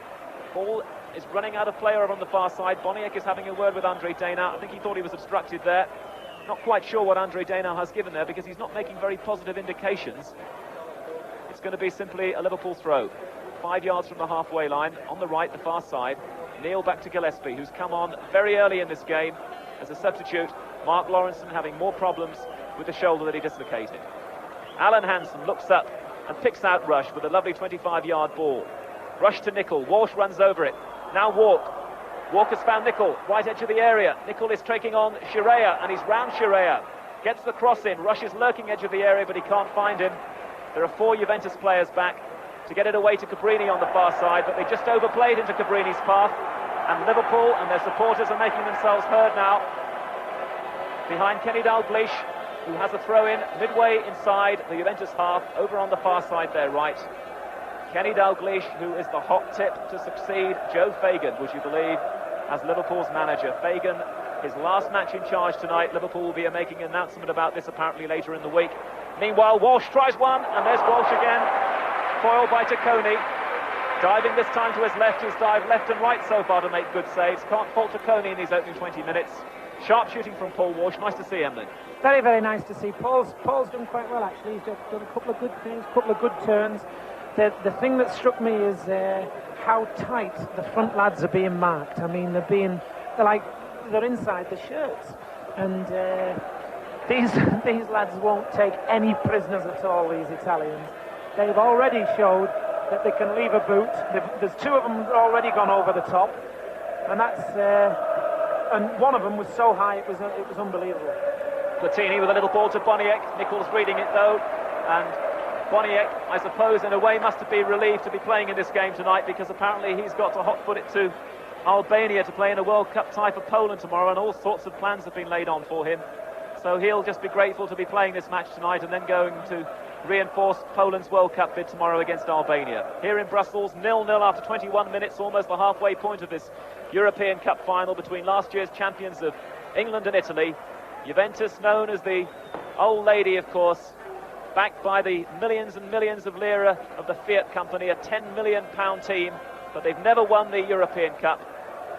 A lot of people think this is their best chance as well now, against a Liverpool side who've gone through a season without a domestic honour. Liverpool's free kick. Phil Neal takes it to the left edge of the area. Tardelli is back, shadowing Walk all the way. The ball, though, has run out to this near side for a Liverpool corner, and that is going to be their first of the match. Liverpool's corner, as the flags and Union Jacks away to our left wave in unison for Kenny Dalglish to slot this ball up on the near side. Only Alan Hansen has stayed back, though Phil Neal is midway and offering himself. Dalglish takes the corner to the near post. Not a good one, but Favero, the right back, isn't taking any chances at all and just puts it away behind the cameraman. Cameramen on the near side for another Liverpool corner. Well, Dalglish went to the near post last time. This time a little bit more distance. Gillespie going in, but Cicconi's handling is superb. And he has to go down at the feet, second time of Gillespie, to bravely save there. Cicconi wanting a little bit of protection, he says, from referee Andre Dana. But certainly bravery and agility so far from the man who's having to carry the almighty mantle and responsibility of succeeding the great Dino Zoff in this Juventus goal. Approaching then the midway point of this first half here in Brussels. Liverpool 0, Juventus 0. It is very competitive. A lot of great respect between these two sides. We are trying to enjoy a game of football here. It is not easy. This has been the most difficult period of commentary, I think, and I expect I will ever have to do, bearing in mind everything that's happened here this evening. Peter Jones to take over. The ball on the halfway line, the tall, dark-haired figure of Alan Hansen for Liverpool. Moves forward 10 yards, drops the ball wide, looking for some good running from Whelan. Checks his stride a yard from the goal line. He's going to have problems getting through there, and it's a bit tight to the far touchline. And the ball finally played back, and Juventus are making a bit of a meal of this, and then finally they clear. The ball still, though, deep inside their own half. 0-0 here in a European Cup final that will be marred forever by the violence and what virtually was the massacre beforehand. Juventus in control, though, at the moment. Boniek trying to find a way through the wall of red defenders to try and find Platini. Can't. Rush does well to come away from his marker, Brio. Turns the ball back. Dalglish is there. Moves inside the Juventus half. That's to our left. Slides a good ball through the gap to Walk. And in fact, it was Whelan who was pushed down there. And it'll be a free kick to Liverpool, a yard outside the Juventus penalty area. I just saw Tardelli off the ball there, tried to cop Kenny.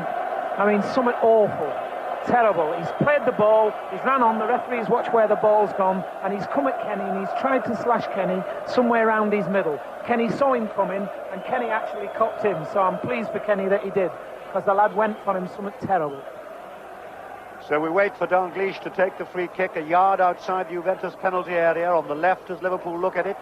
And he takes it now, and it's all wrong. It swings about 5-6 yards wide, and indeed Kenny Dalglish holds his head in his hands. He can do very much better than that. 24 and a half minutes gone here, and it's now just coming up to 10 here in Brussels for the European Cup final. I'm sure you'll have heard by now that was marred by violence and awfulness and even death. Difficult to think in terms of football. But it's a very, very important game, it goes without saying, for two teams, the holders Liverpool and Juventus, have won so much but never won the European Cup. It's 0-0 here in Brussels, and there's surely Rossi putting the ball down with his upper arm, but the referee was unsighted, says play on. He's lost the ball in any case, Hansen. He had Rush prepared to go for it bravely, but he was held off the ball. Platini, shirt outside his shorts as always. Great player, Platini. Gets a free kick and takes it quickly. Finds Boniek and he's offside, says the linesman. And he has to come all the way back. Free kick then, which Liverpool's fullback Phil Neal will take, I think. But Phil Neal turns away and the ball will come all the way back to the halfway line. There's a few hard lads out there, Peter, and Liverpool certainly won't be lacking as far as competitiveness is concerned. But if Juventus carry on leaving the feet, I mean, there's not only going to be riots, as we've seen on the thing, there's going to be riots out on the pitch as well, which would be terrible sad. Another free kick for Juventus, which again Platini takes, and it'll be a cross from Tardelli. Drops on the edge of the Liverpool penalty area. Dalglish is there and slides the ball back to Bruce Grobbelaar, and a bright yellow sweater away to our right. The light beginning to fade here now, and the shadows marked on the pitch from the floodlights in a match that we expected to have ended a long time ago, and to know who the European Cup winners would be for this season. Battling again by Walsh. Had a good run, Walsh, since he came back into the side. Dogged very much by injury and seemed to be almost unfit for this game. Indeed, we heard on a day before we left Liverpool that he'd be out of the game. He said himself he felt he had very little chance, but the stomach muscles were right. An amazing recovery, and Walsh is out there playing. In the meantime, it's a throw in to Juventus. Just 27 minutes gone on the watch here, still 0-0, and Liverpool looking to retain the title and keep it. We're still waiting for the Juventus throw. Still feeling each other out, Peter. It's a game of 90 minutes. We've had about a third of it. As again the ball played deep inside the Liverpool half, and Gillespie is there at the heart of it all. Gillespie coming on in the opening minutes of this game when poor old Mark Lawrenson, who felt his shoulder was going to be all right, and within the first minute of the game it was clear the way he was holding his arm to his side, the shoulder had gone again. But as Emlyn Hughes was saying, Gary Gillespie will not let Liverpool down. In the meantime, their captain Phil Neal. Cross comes in, Walk controls it with difficulty, but nevertheless effectively. Finds Dalglish with a little chip shot. Well, the idea was right because Stefano Tacconi was off his line, but in the end it was about a foot over the top of the crossbar, so Tacconi, wearing the long short that Italian goalkeepers always seem to sport.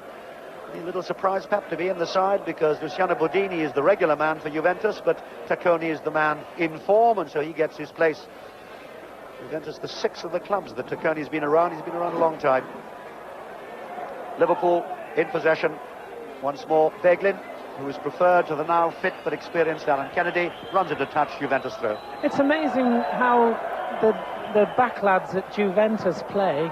The only thing they're interested in doing is picking up their players. The lad who's marking Ian Rush goes with Ian no matter where he goes, doesn't look at anything else, just runs with him, and that's his sole job, is just picking up Ian. That's right, that's Brio who's marking Ian Rush, and Favero, the dark-haired fullback's doing the same on Paul Walsh.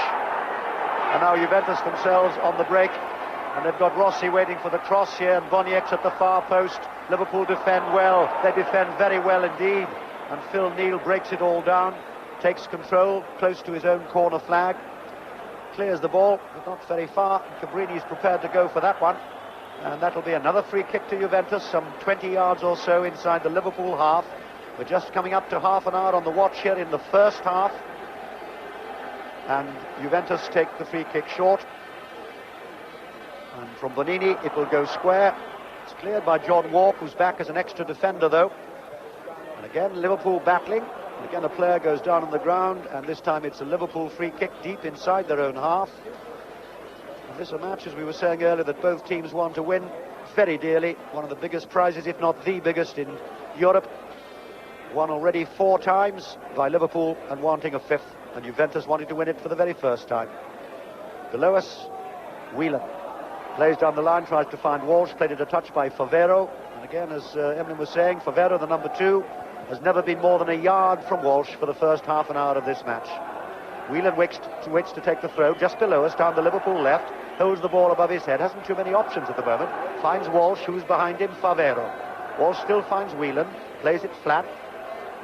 And in fact, Liverpool haven't got too much room to work in, but Dalglish doesn't need too much room, and he still finds Hansen. Long ball from Hansen, and Rush looks for the back header.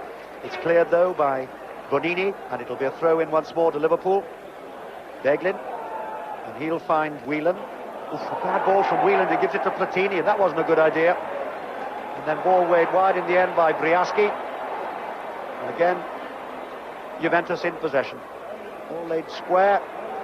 And the shot will come in, and Grobler with a very good save, diving to his left. It was the first really good effort there, and it came in from the fullback Cabrini. Good save, very, very good save. Not only did the lad strike it well, he got a bit of movement on it as well, and it's gone a little bit, and the lad's made a great save, kept it because everybody was following it in as well, and he's kept hold of it, and he's made a tremendous save. Very pleased.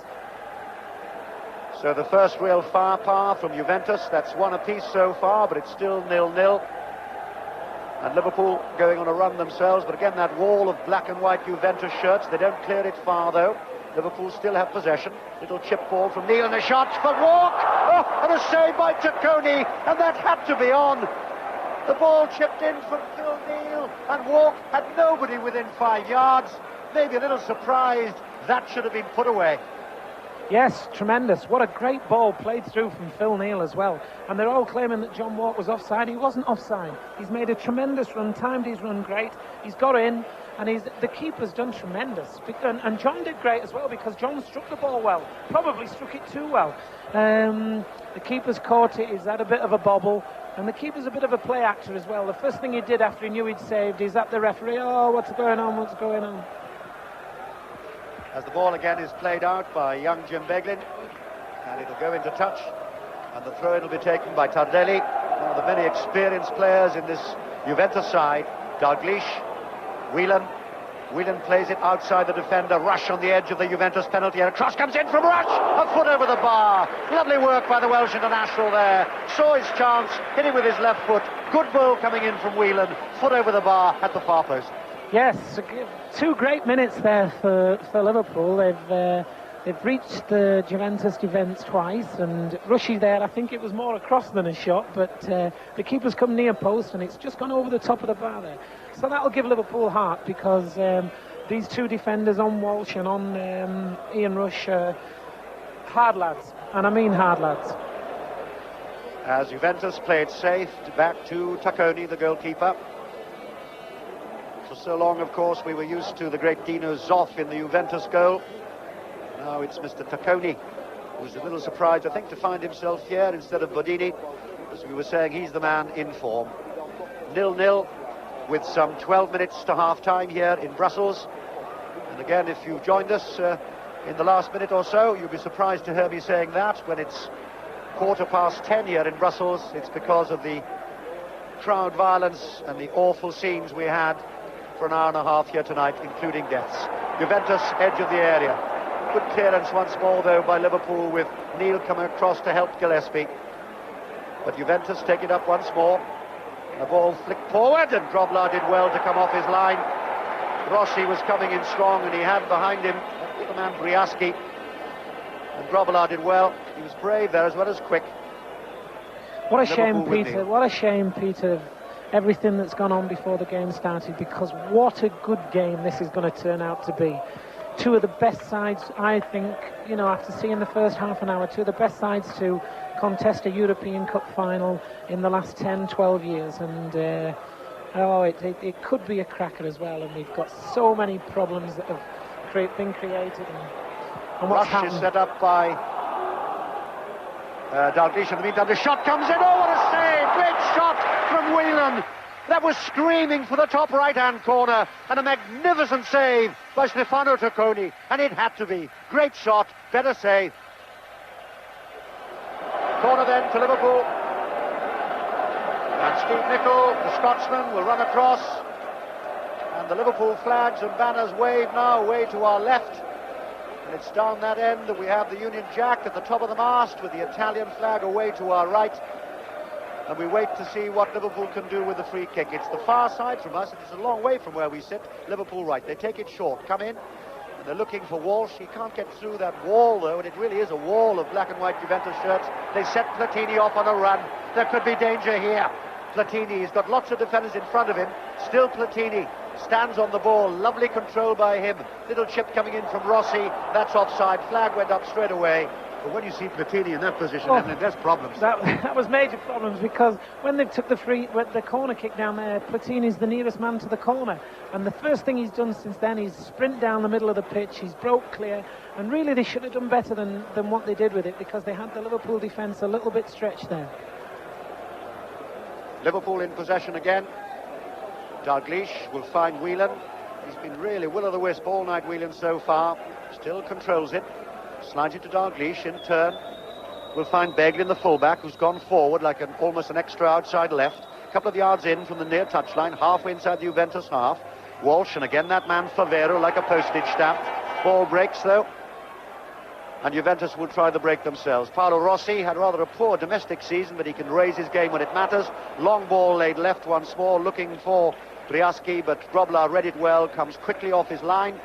Looked very sharp this morning in training, did Bruce Grobler, playing as an outside right. He looked sharp, didn't he, Emily? He looked sharp when he come near me. But it was all good spirits this morning, and the awfulness of tonight, which will remain with us forever here in the Heysel Stadium in Brussels, with at least 35 deaths as a result of the violence. But here we are with football, and it's 0-0. And we've got now 8 minutes to half-time in the European Cup final of 1985. Platini trying to burst his way through. Hansen was too tall and strong. Platini claiming he'd been fouled. Swiss referee says not at all. So Liverpool themselves will go forward with that man Hansen. Chips the ball to the right. A lot of people inside that Juventus penalty area. Can Liverpool do anything here? Well, Whelan's twisting and turning and trying. Hasn't got too much room to move in, and he's claiming the corner, and the linesman says no. That will be, I think, a goal kick, says the linesman. Referee agrees. Dalglish looking a little bit disgusted with that. And Dalglish we expect to be named as the new player manager on Friday up at Anfield, with Joe Fagan announcing his retirement. But I also understand from a very reliable source that it could well be successors in the plural and not a successor. So it should be intriguing to see what news will be broken at Anfield on Friday. But certainly Joe Fagan has had 2 wonderful seasons. And simply saying this morning he thought a younger man should do it. He was feeling a bit tired. And Joe Fagan, the man who came out to try and restore some order after the mayhem in the first hour here from the crowd. Dalglish back to Beglin, plenty of time inside his own half. And he'll find Gillespie, who's playing after the first few minutes with Lawrence Knopf. Walk played down the line from Walsh to Whelan. Cross comes in from Whelan inside the area. Good header by Favero, and Bonini's going in to help out as well. Ball doesn't go into touch. Juventus regroup. Play it again for the tall, strong figure of Bonini. His 4th season with Juventus. Plays the ball forward. And again they regroup, and they do this so quickly. It's the rather calm, slow build-up, and then suddenly the quick dart, looking for people, of course, like Rossi and Boniek and Briaski. And the ball played forward, and that's a foul. And Boniek wasn't happy about that one, neither was the referee, and that'll be a yellow card, I think. And John Walk's name goes in the book by the referee, Andre Denner of Switzerland, because that was troublesome, Emlyn. Yes, it was troublesome because he got past the Liverpool midfield and he was running at the defence. He made a meal of it. It was a foul, without a shadow of doubt. It was a foul, and probably a bookable foul. But he did certainly make a meal of it. And now there could be problems, because this fella Platini he can strike a ball unbelievable. Yes, that man Platini, one of the great players in Europe, 57 caps, and here comes the shot, and in the end it's played wide there. That caught them a bit napping on the right, Emily. It did actually, yes. As I say, they running at defenders is awful to counteract. I mean, if you get past your midfield players and you're running at a defender, he's always second best, because you've got speed, your defender's got to turn and might have to have players in front and people making other runs, and he might have other things on his mind. And the lad Boniek then certainly had a bit of a head of steam on. Hansen inside the centre circle finds Gillespie for Liverpool. He's got Neil on his right, but in the end switches it towards us down the Liverpool left. Rush will jump for it. Brio will be with him, and the ball will go into touch off Rush, although he claimed the ball himself. 5 minutes to half-time here. And the man Brio takes the throw in himself, and he finds Favero, who skips away from Dalglish. And again, Juventus regroup, and again the build-up is slow. They're taking plenty of time with Cabrini One of the best fullbacks in the business. Then they give the ball away, and it's picked up by Whelan. Whelan finds Walk. Walk will find Neal. 10 yards inside his own half, down the Liverpool right. Cuts the ball square. Whelan plays it square 20 yards to Alan Hansen. Hansen keeps it going towards us. Jim Beglin will go just inside the Juventus half now. Still 0-0 here in the Heysel Stadium in Brussels in the European Cup final of 1985. Beglin, little chip just on the edge of the area. Oh, it just missed Ian Rush. The loose ball coming down there, another yard, and Rush would have been on that one. And that could have been meat and drink for him, but he missed it. And Juventus will clear. Scirea has been in the business a long time. 70 caps for Italy. Another free kick. Platini waits to take it and plays it short. Bonini comes into the action, finds Cabrini just inside his own half. And again, that slow but effective build-up by Juventus, just on the halfway line. Every Liverpool player but Rush now back inside his own half to our right. They find Tardelli, keeps it going below us. Rossi trying his luck down the right, only 5 yards in from the near touchline. Still holds the ball. Rossi almost falls over his feet and tries to play it back, and in the end the ball will go into touch, but that'll be a Juventus throw. And again it'll be Tardelli to take it, throws down the line, the ball played in over his own line by Beglin, and behind that Liverpool cold goal there must be 300 photographers and an equal number of police,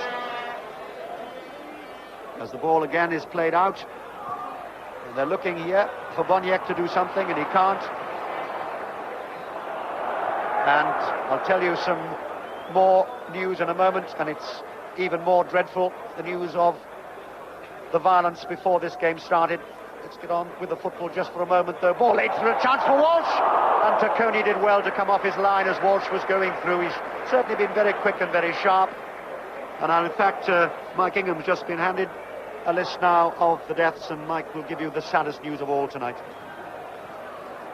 We understand that 42 people lost their lives here before this game got underway, and out of those 42, 36 of them were Italians and 6 English supporters as well. 42 people died then in the awful scenes 2 hours before this game. That's the reason that we are well over time here in the Heysel Stadium. 42 dead, 36 Italians and 6 English people.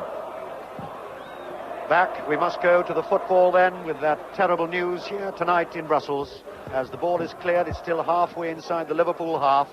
And at half-time, which is now in about 2 minutes' time, I'll give you the emergency telephone number for listeners back home to ring here if you're inquiring, of course, about friends or relations. I'll give you that in just a couple of moments, and it's desperate that we have to say that.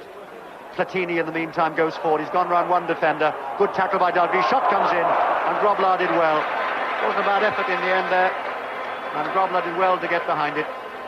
We were talking earlier, Peter, about Joe Fagan, you know, the 2 seasons that he's had in charge, and eventually he's going to call it a day this year, and everybody thinks that Kenny Dalglish is the one that's going to take over. And people are saying that Liverpool and Joe this year have had a bad time. Now, he's only been there 2 seasons. They've won 3 trophies the first season. This season they finished second in the English League. They finished second in the English League this year. They got through to the semi-final of the FA Cup, and they're here again in a European final, a European Cup final. Now, that to anybody else, any other football team in the whole of the world, would be their most 2 successful seasons of all time. And people are saying that Liverpool are having a struggle. Incredible. That's the standards that they set. Liverpool, isn't it? That's the right. Quality, the thoroughbred quality of Liverpool. It's 0-0 here, and we're in the last minute of the game, and I see Ronnie Moran is I'm going to say Ronnie Moran is looking rather seriously towards Paul Walsh, who's been limping since that collision when he came in sharp. The last minute then of the first half here in the Heysel Stadium in Brussels. It's still 0-0. The ball chipped forward on the left for Juventus. The cross will come in. Oh, and the header's missed. And again, they're looking for Boniek. Ball is clear to see Craig Johnson doing a little bit of warming up just below us. One of the Liverpool substitutes, and remember they've already used Gary Gillespie when Mark Lawrenson's shoulder let him down in the opening minutes of this game. That could be serious for Liverpool. Perhaps the half-time, 50 minutes or so, will be enough to patch up Paul Walsh. In the meantime, ball played forward by Tardelli to the far post, too far forward though, and Phil Neal will just shadow the ball, let it run over, and he'll take the throw in himself near his corner flag. The two players this morning, Peter, when we were down training with the Liverpool lads, the two lads I went over and had a chat with Paul Walsh and Mark Lawrenson, and both of them look as though they're not going to reach the second half. Well, there goes the whistle, as you may have gathered by the noise in the background. Before I ask Emlyn Hughes for a comment on the first 45 minutes of what we certainly expected, it's turned out to be a gripping match. Let me give you the much sadder news that earlier, before the match started, we had scenes of terrible violence with Liverpool fans attacking Juventus fans. An hour and a half of a battlefield. We were able to report just a moment ago that the number of deaths has now increased, including some British fans, although most of them were Italian fans. And let me give you the emergency telephone number for listeners back home if you're inquiring about friends or relations here. It is 010 32 251 79611. And the areas concerned are areas Y and Z here in the stadium. Areas, tickets, that is, Y and Z. And the number again, 010 32 251 79611. That's the emergency telephone number. Awful and sad and horrific. All right, try and pull yourself together, Emlyn, and talk about the first 45 minutes of the football. Well, the events beforehand have overshadowed everything, obviously, that took place on the pitch. But since the game started, and we started, as you know, well late, the game itself, I think, has been a cracker. There's been two tremendous teams, two of the best sides in Europe.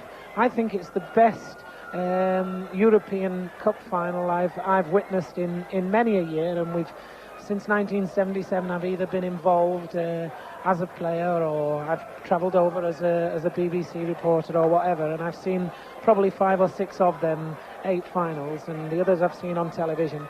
And I think these are the two best sides that have contested a European Cup final since probably 77, when Liverpool and Mönchengladbach contested it. And the game itself, for the first 20 minutes, everybody was feeling each other out, probing here, probing there, without really getting into anything too strenuous, and in and out. And saying that, I think that Liverpool have had the best. Liverpool have had the best of the game, and I think that it could still go anywhere, because Juventus can certainly dig in a little bit, and there's 2 or 3 naughty lads out there on the Juventus team. And looking at the tactics of Juventus, of course, which is typical, and certainly the way that their coach Giovanni Trapattoni would use, a former international himself, Emlyn, and that's this man-to-man marking that you mentioned early on. We've got Favero, the fullback, Luciano Favero, who's not moved more than a yard from Paul Walsh all night, and also the big man Sergio Brio, who's been sitting on the back of the end rush. Now, they've got to get themselves out of that, and that, as you know yourself when you're playing against Italians, is very, very difficult. Very, very difficult to do, as you so rightly say, Peter. Ian Rush is carrying a swollen hand. He did that in training the other day, and that won't help his cause any. And also, it looks as though Paul Walsh, who had started off tremendous, touched his little backside into people, turned and spun, and looked very, very sharp. It looks as though he's gone again. Just a minute before half-time, he's chased one through. He's overstretched, and I know he had problems with his stomach muscles, and since then it looks as though he's going to come off. So the two lads, Lawrenson and the young kid who's just having to come off, Paul Walsh, it looks as though they're going to be down to players that that are being shoved in for the first time. Well, the time here in Brussels is 32 minutes past 10. At this time, we hoped, in fact, to be back at the hotel, and of course, we hoped to see the Silver European Cup, the property of Liverpool forever. But because of the terrible scenes we saw here beforehand, an hour and a half of pitched battle with the Liverpool supporters attacking the Juventus supporters, as a result, at least 42 people have died here tonight in the Heysel Stadium.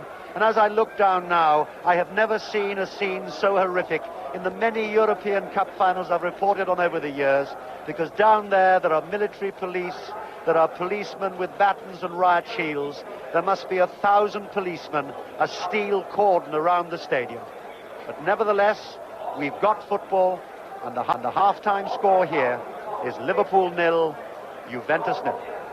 Reaction coming in from elsewhere as well. The Prime Minister has been following the reports and shares what will be the universal horror at the scenes. That's in a statement. She said that those responsible have brought shame and disgrace to their country and to football.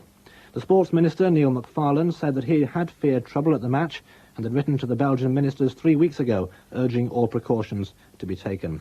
And Liverpool Member of Parliament David Alton said, following so quickly after Bradford, it's a double tragedy. Tonight's events put a pall over the reputation of Liverpool Football Club.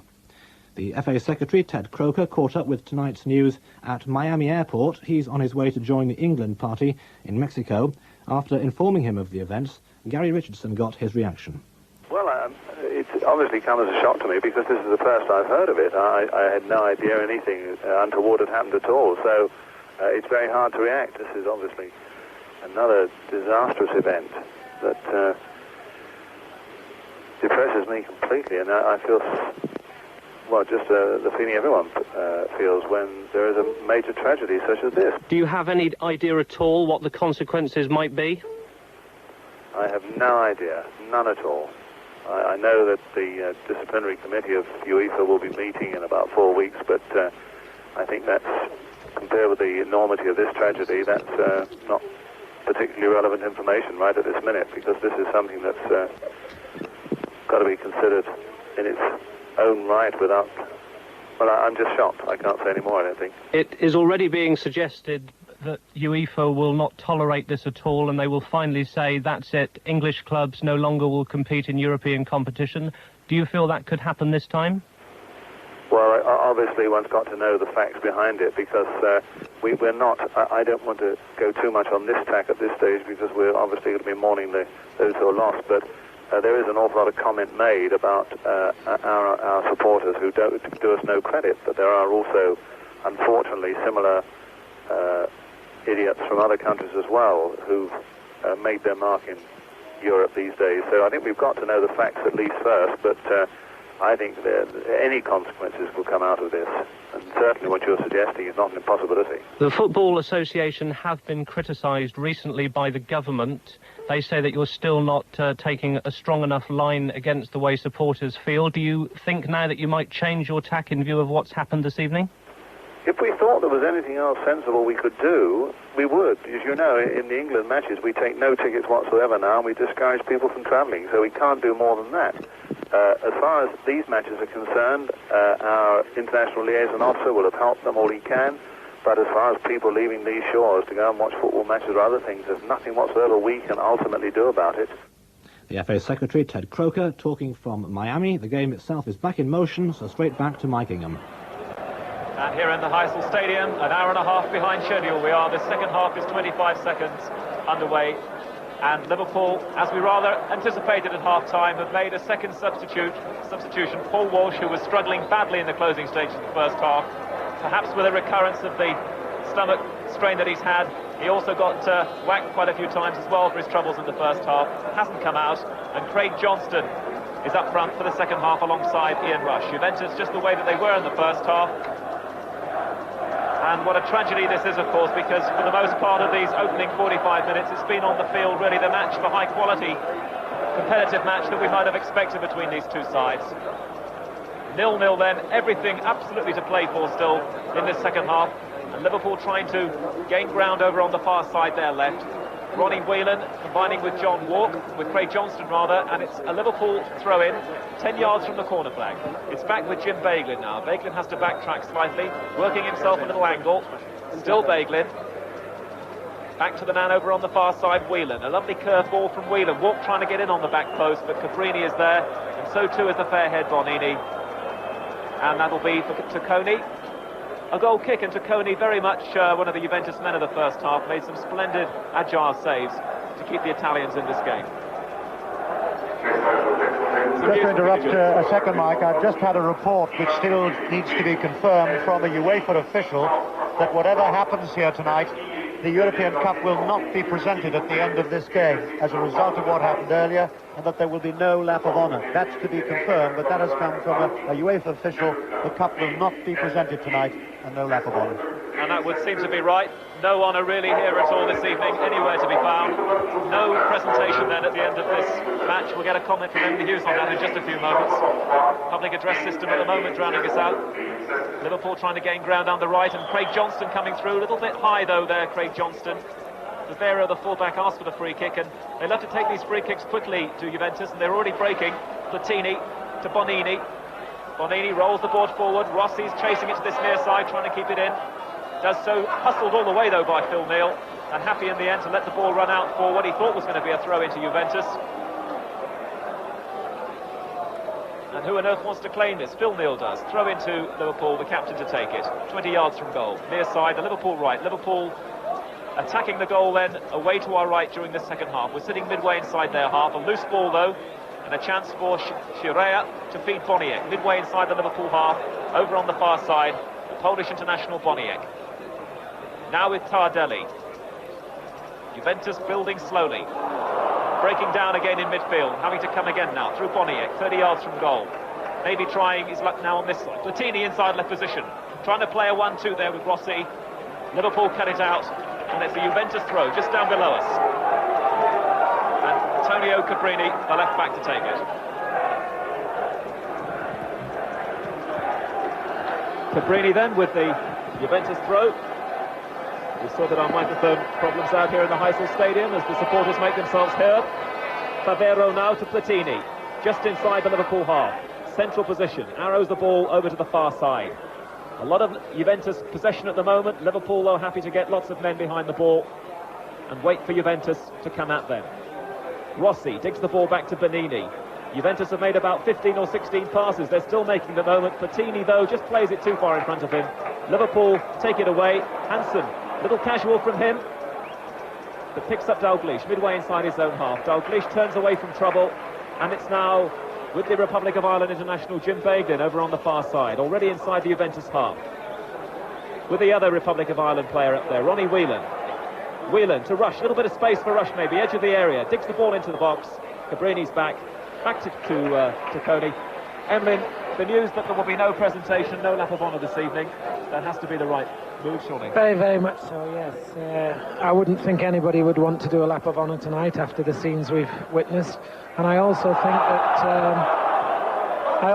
that not presenting the cup is the right thing to do as well, because again that would only incite people into, you know, after whatever's gone on, if one side has won the cup. And the other thing I don't want to happen is it go to penalties. I mean, I think that would be awful again. You know, if as daft as it sounds, I'd like the game to be a draw, and for UEFA to turn around and say no extra time and share the cup for 6 months. I would love that to happen, because at least it would then give them a little bit of hope to cling to, that things haven't gone totally and utterly wrong as far as their team is concerned. Well, that would be, in this noble and stately city, a noble gesture, certainly, I think, at the end of this evening. And at the moment, certainly, that sort of result is on the cards as well, because it's so very tight in this 1985 European Cup final. We played 5 minutes of the second half. It's still Liverpool 0, Juventus 0. Liverpool, by the way, have used already both of their substitutes. They wouldn't have wanted to, but it's been forced on them. Gillespie's on, and so too is Johnston, because of injuries to Paul Walsh and Mark Lawrence. Liverpool have taken a free kick. It's been headed away to this near side. And Steve Nicol now with the throw-in, trying to get Johnston going. Johnston going up in the air with Cabrini. Juventus scramble it away.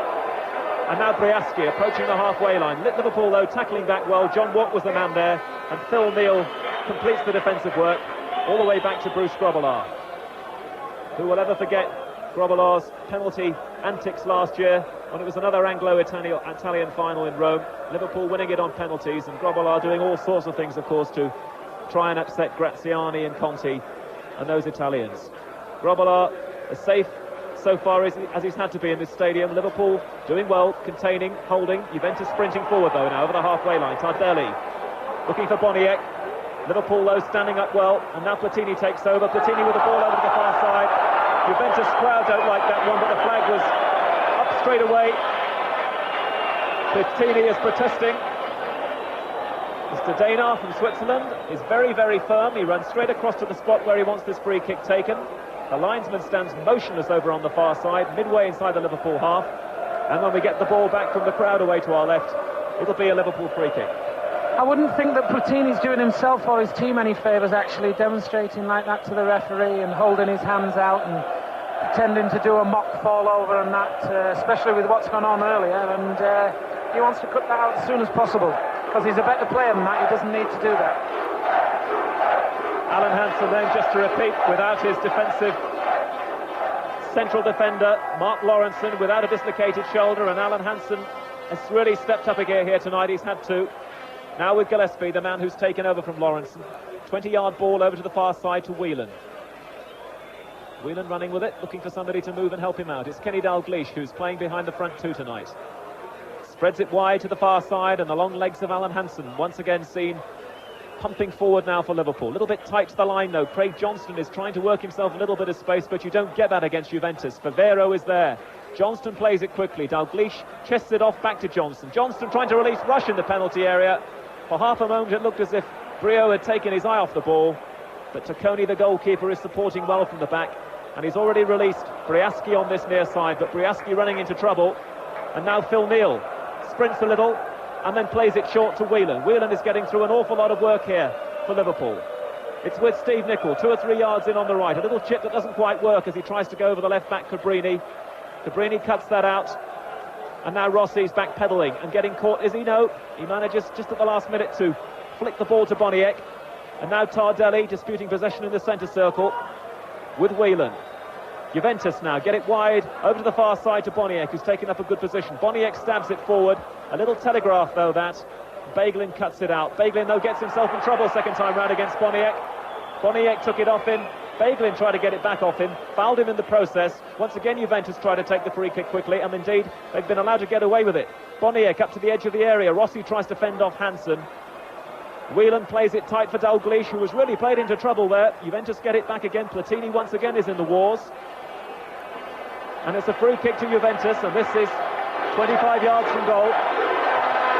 Marco Tardelli, goal scorer in the 1982 World Cup final for Italy against West Germany, is there. But I rather fancy the man who will take it, indeed he does, is Platini. Little chipper from Platini, but Hansen cuts it out. And Whelan whacks it up to the halfway line. There's nobody there at all. Indeed, the ball is going to fall away to this near side for a Juventus throw, almost on the halfway line. And it's Luciano Favero to take it. When you have a person like Platini in your side who's so good with free kicks, whether he's having a straight dig at them or he's bending them in or whatever, you tend to overreact to things, and you move back an extra yard, and it gives him all power to his elbow, and then he does other things that you don't think he's going to do, and he's a tremendous asset and a very, very good player, and a very, very good player of dead balls. Two cultured, stylish, experienced sides. They love to bring it forward slowly from the back, and Juventus are trying to do that at the moment through Favero, one of the two markers at the back. He was really putting himself about on Paul Walsh in the first half. Now I expect he'll look after the substitute Craig Johnston. Liverpool coming again though, and it's Johnston, a difficult one for him to take, but he does it well. It was a high ball, he managed to get it to Steve Nicol. Nichol's ball into the penalty area, doesn't reach Johnston, and Boniek is coming on a break for Juventus, and Boniek is going into the area, and he's fouled on the edge of the area by Alan Hansen, I thought. But no, says referee Danar, the offence, according to our official, happened inside the area. And it is a penalty to Juventus. 10 minutes gone in the second half. And Boniek, the man who loves to break from deep positions, when he gets the ball at his feet, he really is a handful. And Boniek has been brought down by Alan Hansen.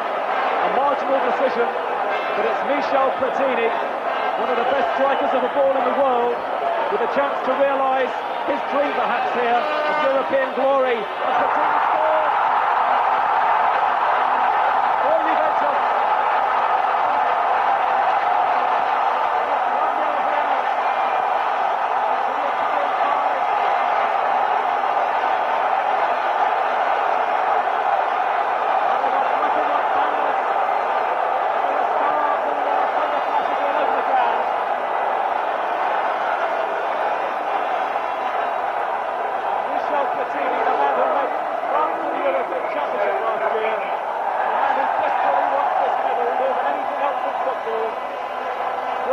deliberately wide of Grobbelaar's right.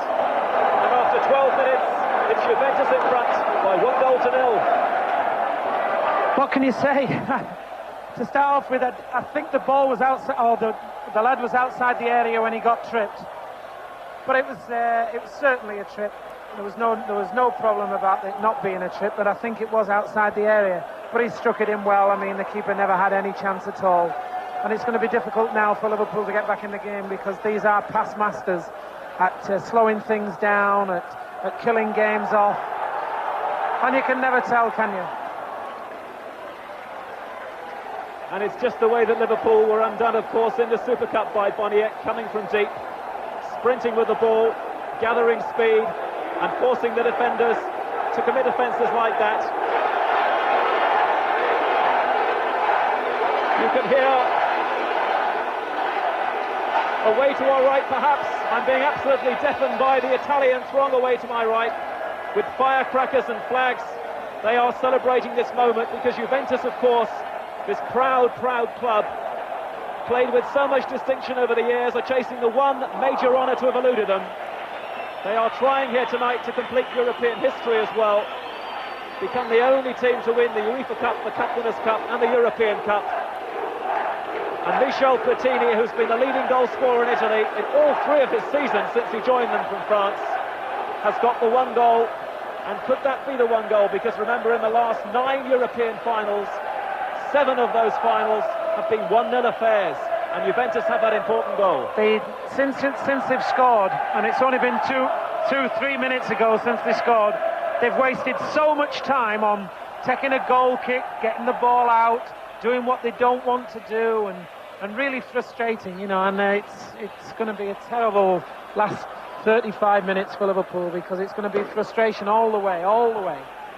Alan Hansen then illegally stopping Boniek in his stride. Edge of the area, or was it just inside the area? Well, the only man who matters, of course, is the referee, Mr. Daniel from Switzerland. And he pointed immediately to the spot after a quick look at his linesman. And it's Platini's penalty now that divides these two sides.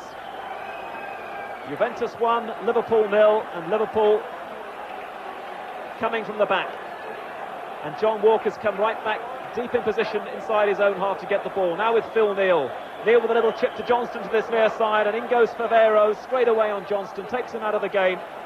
Steve Nicol protests, he wants the ball, and they take the free kick quickly, but it wasn't from the right position. It was some 15 yards wide of the area that should have been taken from. Look at the tricks that they're up to all the time, stopping, poking, nudging, walking away, making sure that they want the ball where it should be, and it's their kind of game now. See, it's perfect for them.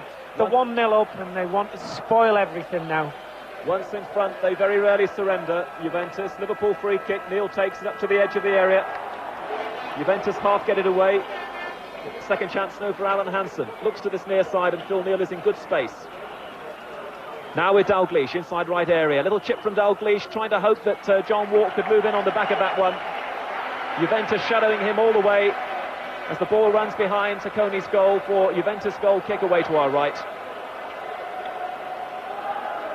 Joe Fagan appears on the running track. I don't quite know what that is all about in his red tracksuit down there, having words with one of the officials. It's the doctor, actually. It's the Liverpool doctor he's having a word with, so I don't know what's gone on there now.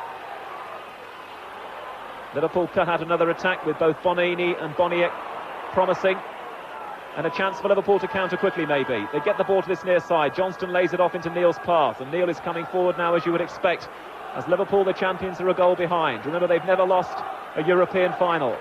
Jim Beglin, the Irishman, 20 yards from goal, thunders one in straight off Bonini, hits him on the backside and runs over to that far side. Beglin hoping maybe he might get a corner, but it won't be. It'll be from 2 or 3 yards from that flag. A Liverpool throw in, and Ronnie Whelan has it. It's Juventus 1, Liverpool 0. A Platini penalty divides these sides. And Tardelli, edge of the area, showing composure, goes back inside the area, finds Bonini. Juventus get it up to the halfway line. There's only Rossi there, and Hansen and Gillespie between them. Managed to get it back from that halfway line to Bruce Grobbelaar, and the crowd don't think too much of that. Boniek, the man who was fouled then by Alan Hansen. Such a racy, pacey player, Boniek, as he's shown so many times in world and European football. And Platini gave Grobbelaar very little chance. Grobbelaar checked to go to the left. Platini rolled it to the right of the Liverpool keeper. You would always back Platini, I suppose, against any goalkeeper in the world, really. I mean, wouldn't you in that sort of situation? Yes. As we'd said it, ironically, 2 minutes beforehand, what a good kicker of dead ball situations he is, and really give Bruce no hope at all. Stuck it into one corner when Bruce went the other way, and Bruce was about 3 or 4 yards away from it. Last person in the world you really want to run up against when it comes to penalties, but Liverpool still aren't finished. Whelan runs it back, and Liverpool, through Jim Baglin, the fullback, cannons off to Coney, and that was a good effort from the Republic of Ireland man. Coney, though, is getting his knees and arms down at just the right moment, and he has saved Juventus on 2 or 3 occasions already in this game. Now a chance for Stevie Nicol. Phil Neal helping out. Neal goes inside, and Dalglish is in a lot of space, wearing 7 tonight. Dalglish playing behind the front 2, and the front 2 now, remember, are Johnston and Rush. There is no Walsh and there is no Lawrenson anymore in this Liverpool team. They're both off injured. Dalglish trying to get Rush going, and Rush hasn't had too much joy out of Brio. I mean, he couldn't make that one anyway. It was far too high for him, but no, we haven't seen too many flashes from Rushy, have we, the big lad against Ian Rush is not only a bully, which he is. I mean, he's a good bully as well, because he can play a little bit, and he's a big lad, and he's giving Ian very, very little room at all. Wherever the ball's been, and Ian's been, he's been half a yard behind him, always ready to leave a foot in behind him, and he's giving Ian a fairly torrid time out there tonight. And those big men out the back, just to remind you, the vastly experienced Brio, wearing 5, the stopper, and then behind him, a spare man at the back, the sweeper, the libero, Shirea, captain of club, played for his country as well on 70-odd occasions, and will be doing so next week against England in Mexico, in one of those matches that England have managed to fit in, of course, a year away from the World Cup finals. Italy, remember, the holders of the World Cup, and the nucleus of that team came from this club, Juventus. And Juventus at the moment are on the way to realising their dream of European club glory, leading Liverpool by 1-0 a Platini penalty. Another Liverpool move breaks down, and once again it's Platini coming in with the interception. And Platini is fouled, having won the ball back. And so 5 yards from the halfway line, takes a free kick himself. Looking for Briaski. Gillespie gets up nicely to head that one away. Whelan takes over and looks for Nicol, and the Liverpool midfielder getting a lot of the ball at the moment, but Juventus are quite happy about that. In the last 18 yards, though, it'll take a brave man to go in against those flying feet. Dalglish, good ball to Whelan in space. Whelan, left edge of the area, little curler from Whelan. Rush almost released, but Brio managed to get a little flick on it at the end and force it away for a corner on this near side. Just for a moment, Whelan looked to have got the elevation on that, but Brio, watching it all the way, managed to just slant it behind for a corner on this near side. Craig Johnston wearing 16 to take it. Juventus 1, Liverpool 0. Platini penalty. Johnston corner. Walk climbing well. Platini clearance. Anywhere will do, he says. Whacks it up to the centre circle. Alan Hansen all on his own. Not a man near him for about 25 yards. It's with Phil Neal now. Phil Neal trying to beat the fullback with the high ball. In comes Ronnie Whelan, hits it on the first bounce. Dana, the referee, signalling again another offence edge of the area. And Juventus will take all the time in the world over this.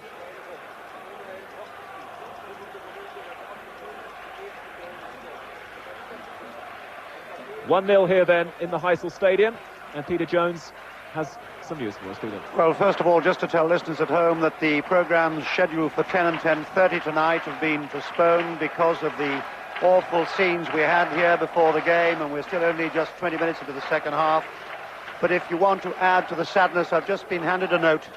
Among the 47 dead here tonight before the game started are all 11 boys from the Anderlecht youth team who played in a match as a curtain raiser before tonight's game. What more can you say? Cut out again there by Juventus. Liverpool have never lost a European final. Whelan crosses the ball, Juventus get it away, and just to repeat the news we gave you at the start of the second half, if Juventus carry on and do indeed win this cup, they won't be presented with it tonight. There'll be no lap of honour, and how can there be really on this evening? Whelan trying to find Warp. There's always a black and white strike man there, though. This time it was Favero. Another deep ball from Platini looking for Boniek, and that is the tactic. Baglin is going across this time to shadow Boniek, though. And Boniek, Emlyn, is the perfect ball for those long balls from Platini, isn't he? He's always in space and always such a handful. Always motors when he's put in possession like that. He has got some pace as well, hasn't he? He's already caused the goal by the penalty that he got. Streaks away from Hansen and Gillespie. One of them got a little touch on him just outside the area. The referee gave it inside the area. It looked to me as though it was outside the area, but he calls that the problem, and then again he's just showed blistering pace there for about 10 yards. Well, he fell in the area, but the offence, I think, was committed just outside the area. But Liverpool knew the danger. They knew that Boniek has that pace, but they've been unable to curb it at a vital moment, and Juventus lead by the penalty that resulted from Platini. And Boniek's on the ball again now. Rossi is trying to get in at the near post to receive this ball from Briaski, and there's a good tackle coming in, this time from Jim Baglin again, who has really done well over on that far side, justifying his selection over Alan Kennedy. Phil Neal has got his arms raised on this near side. He would rather like the ball from Alan Hansen, but Hansen, well, yes, he has spotted him now, and Neal can cross the halfway line. Johnston is wide on the right. Liverpool attacking the goal away to our right. Johnston has found Steve Nicol, tight to the line, now with Dalglish. Dalglish's first movement was to chip the ball, but in the end plays a little shorty to Craig Johnston. Johnston trying to go round for Vero. Vero is sticking tight, as you would expect. The ball has run out of play. It is a goal kick and not a corner. Liverpool want a corner. Craig Johnston is really arguing about that one. But it is a Juventus goal kick. I am sure they will take all the time in the world over this. We are watching now the masters, really, in Europe at this sort of game. They're in front, and they aim to stay in front. And if they are going to stay in front, Peter Jones will see them through to their first European Cup triumph. The goal kick then will be taken by Tacconi, the Juventus goalkeeper, away to our right, and behind him he's got the enormous bank of Juventus supporters now waving those black and white flags and banners. 1-0 up, but Juventus give the ball away. It's halfway inside their own half, and Bonini will come back, and in any case Rush was flattened, so it'll be a free kick to Liverpool. This is about 5 or 6 yards outside the Juventus penalty area, and almost centre field, I would say, as Liverpool look at it. Dalglish is there, and again you have the typical situation with two Italian players who stand and say, how many yards from the ball, referee? Oh, 10 yards from the ball. Oh, I see, you mean 10 yards. Oh, I see, right, okay, well, we'll go 10 yards. And of course everybody's now organised, and every single Juventus player is there, defending with Tacconi on his line, crouching at the far post. Can Liverpool do anything with this one? They trail by 1-0. Dalglish gets the return ball, aims it wide, Begdon with a shot, and Tacconi did well. There wasn't an awful lot of power behind that, Emlyn, but it must have been a bit difficult. It was, came yeah. through a forest of players. It went through a lot of players. Actually, the keeper's done well. The keeper's looked very, very decent. But as you were saying, Peter, on the free kicks, I mean, they are past masters at it, and it does annoy you when you see them standing a yard from the ball every 2 seconds and not getting away. Your description was very apt, actually. You know, how far referee? There's horrors there. Well, Phil Neal, the Liverpool captain's got the ball on the halfway line below us, down the Liverpool right, and plays it back to Gary Gillespie, who's played almost throughout this game when Mark Lawrenson's dislocated shoulder let him down in the opening minutes. He plays it forward. Bonini is there, though, to head the ball away for Juventus. Platini, a little clip ball forward. Again, problems for Liverpool here. Good running by Briaski. Briaski inside the Liverpool penalty area, and then does it all wrong, because he'd done the difficult bit, and then he collided with Phil Neal, and there was no problems for Liverpool's captain, who in turn will find Gillespie, who in turn will find Bruce Grobbelaar. Grobbelaar holds the ball and just plays it short. Alan Hansen, the man who tripped Boniek, from which Platini scored with the penalty 11 minutes into this second half. That's the slim difference in these two sides. But now immediately all 11 Juventus players are back in their own half, every single man. And that's what Liverpool have to get through here. Neal again, in the end, plays a nice simple safe ball to Hansen on the halfway line, moves inside the Juventus half to our right.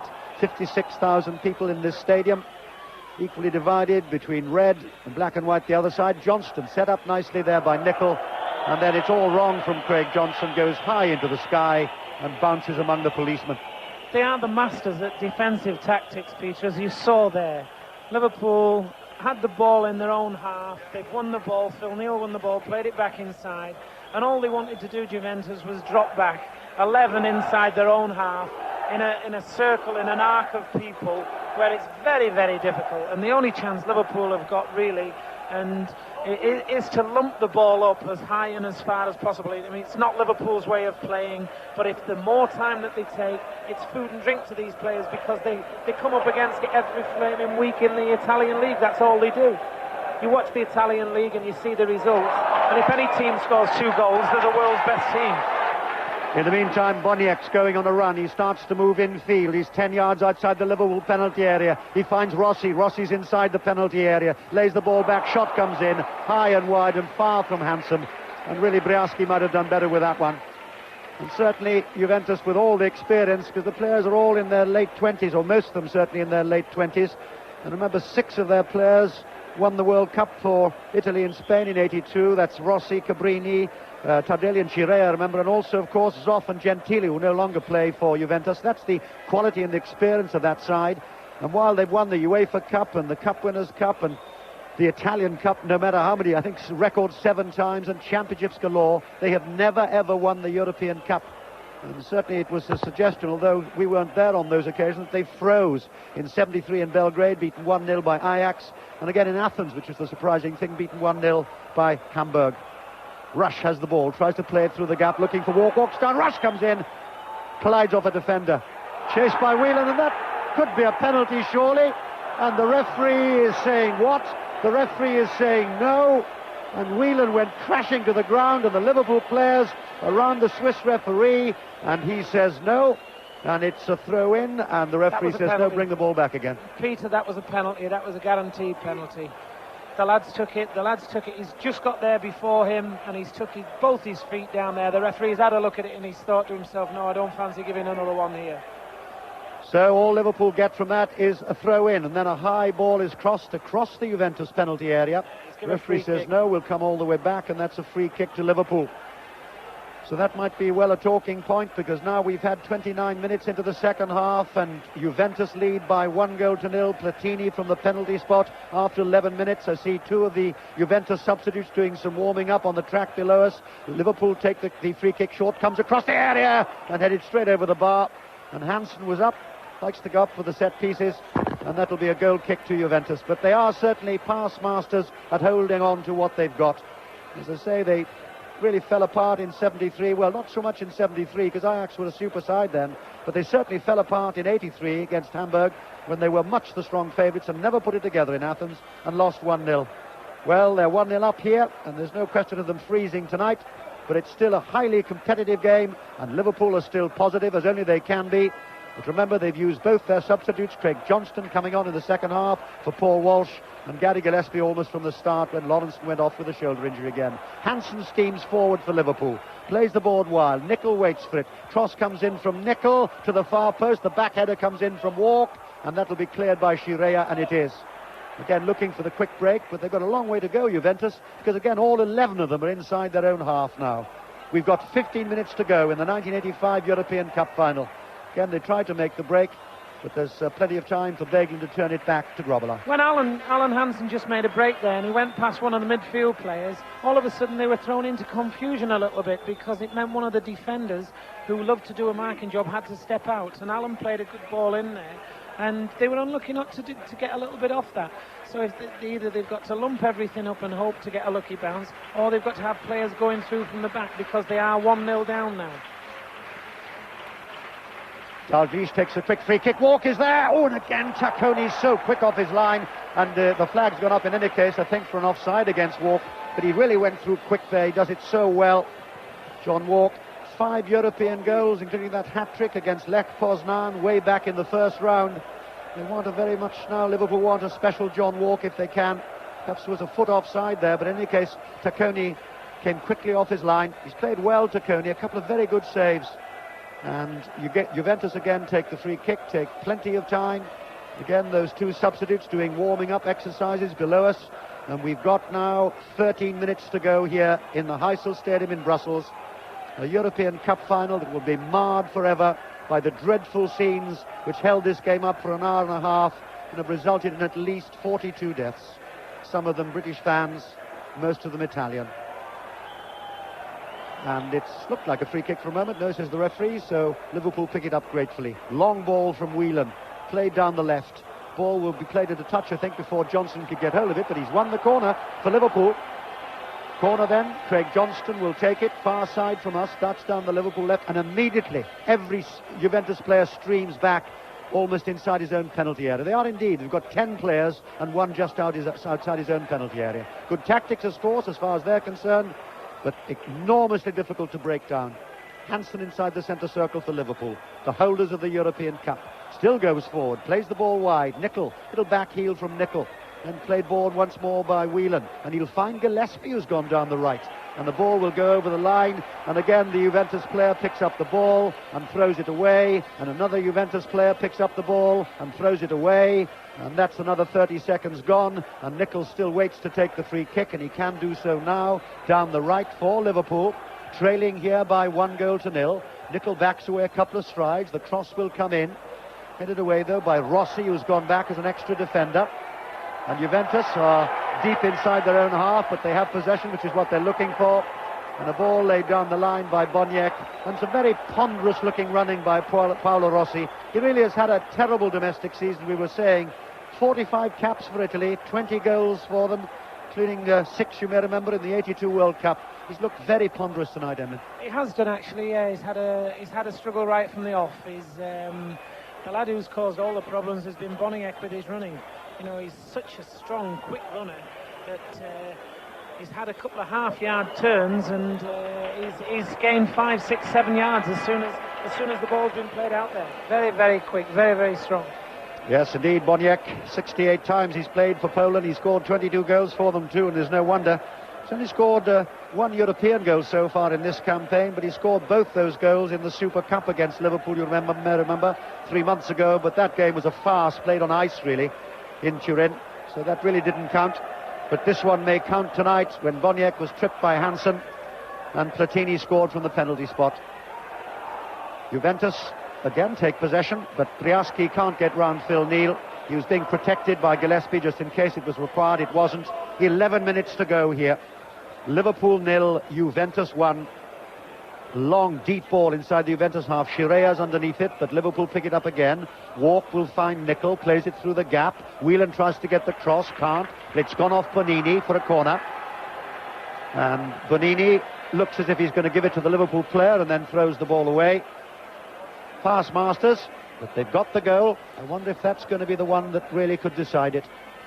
Johnston with the corner for Liverpool, deep to the far post, edge of the penalty area. The shot will come in. Oh, great save from Tacconi. A wonderful shot from Beglin. And that was surely going into the top corner. And that was a save of saves. Tacconi, brilliant. Another corner then for Liverpool. I'll ask Emlyn Hughes for a comment there. That's as good as you'll see. Here comes a Johnson corner again. Again the header will come in. It's still inside the Juventus penalty area. Shot from Nicol. Collides with Shirea. Ball is cleared. Liverpool on the rampage here. But they're 1-0 down. Ball will not go into touch, or will it? Yes, it will. Throw into Liverpool. They take the throw. Far side down the left. Beglin with the cross. Edge of the Juventus penalty area. Johnston with the header that bounces easily into the arms of Tacconi. Tacconi will remember that save for a long, long time, Emlyn. He's done very, very well, the keeper. He's done tremendously well, and that's 2 shots from Ronnie Whelan he's saved, both very, very similar. He's turned and he's half-volleyed both of them, and the lad's got across tremendous there. He's made a brilliant save. So Liverpool still trying to break down this Juventus defence, which is formidable, and Nicol's trying to do it down the right. The cross comes in from Nicol, the header comes in from Rush, and it goes off a defender, I think. No, says the referee. That'll be a goal kick. Lovely cross from Nicol, absolutely perfect, and Rushy was there. Great, tremendous. The game has been so good. I've enjoyed every single minute of it. Juventus a good side, Liverpool a good side. Liverpool done a lot of the attacking. Juventus waited and counteracted, got the goal when they needed it, and I mean have defended like only Italian teams can defend, with 11. I think sometimes they have 15 men on the pitch. Sometimes looks like that, it's true. And they defend once more. And Platini, a rather wild back pass by Platini, so much so that Tacconi's got a race outside his penalty area and plays the ball into touch.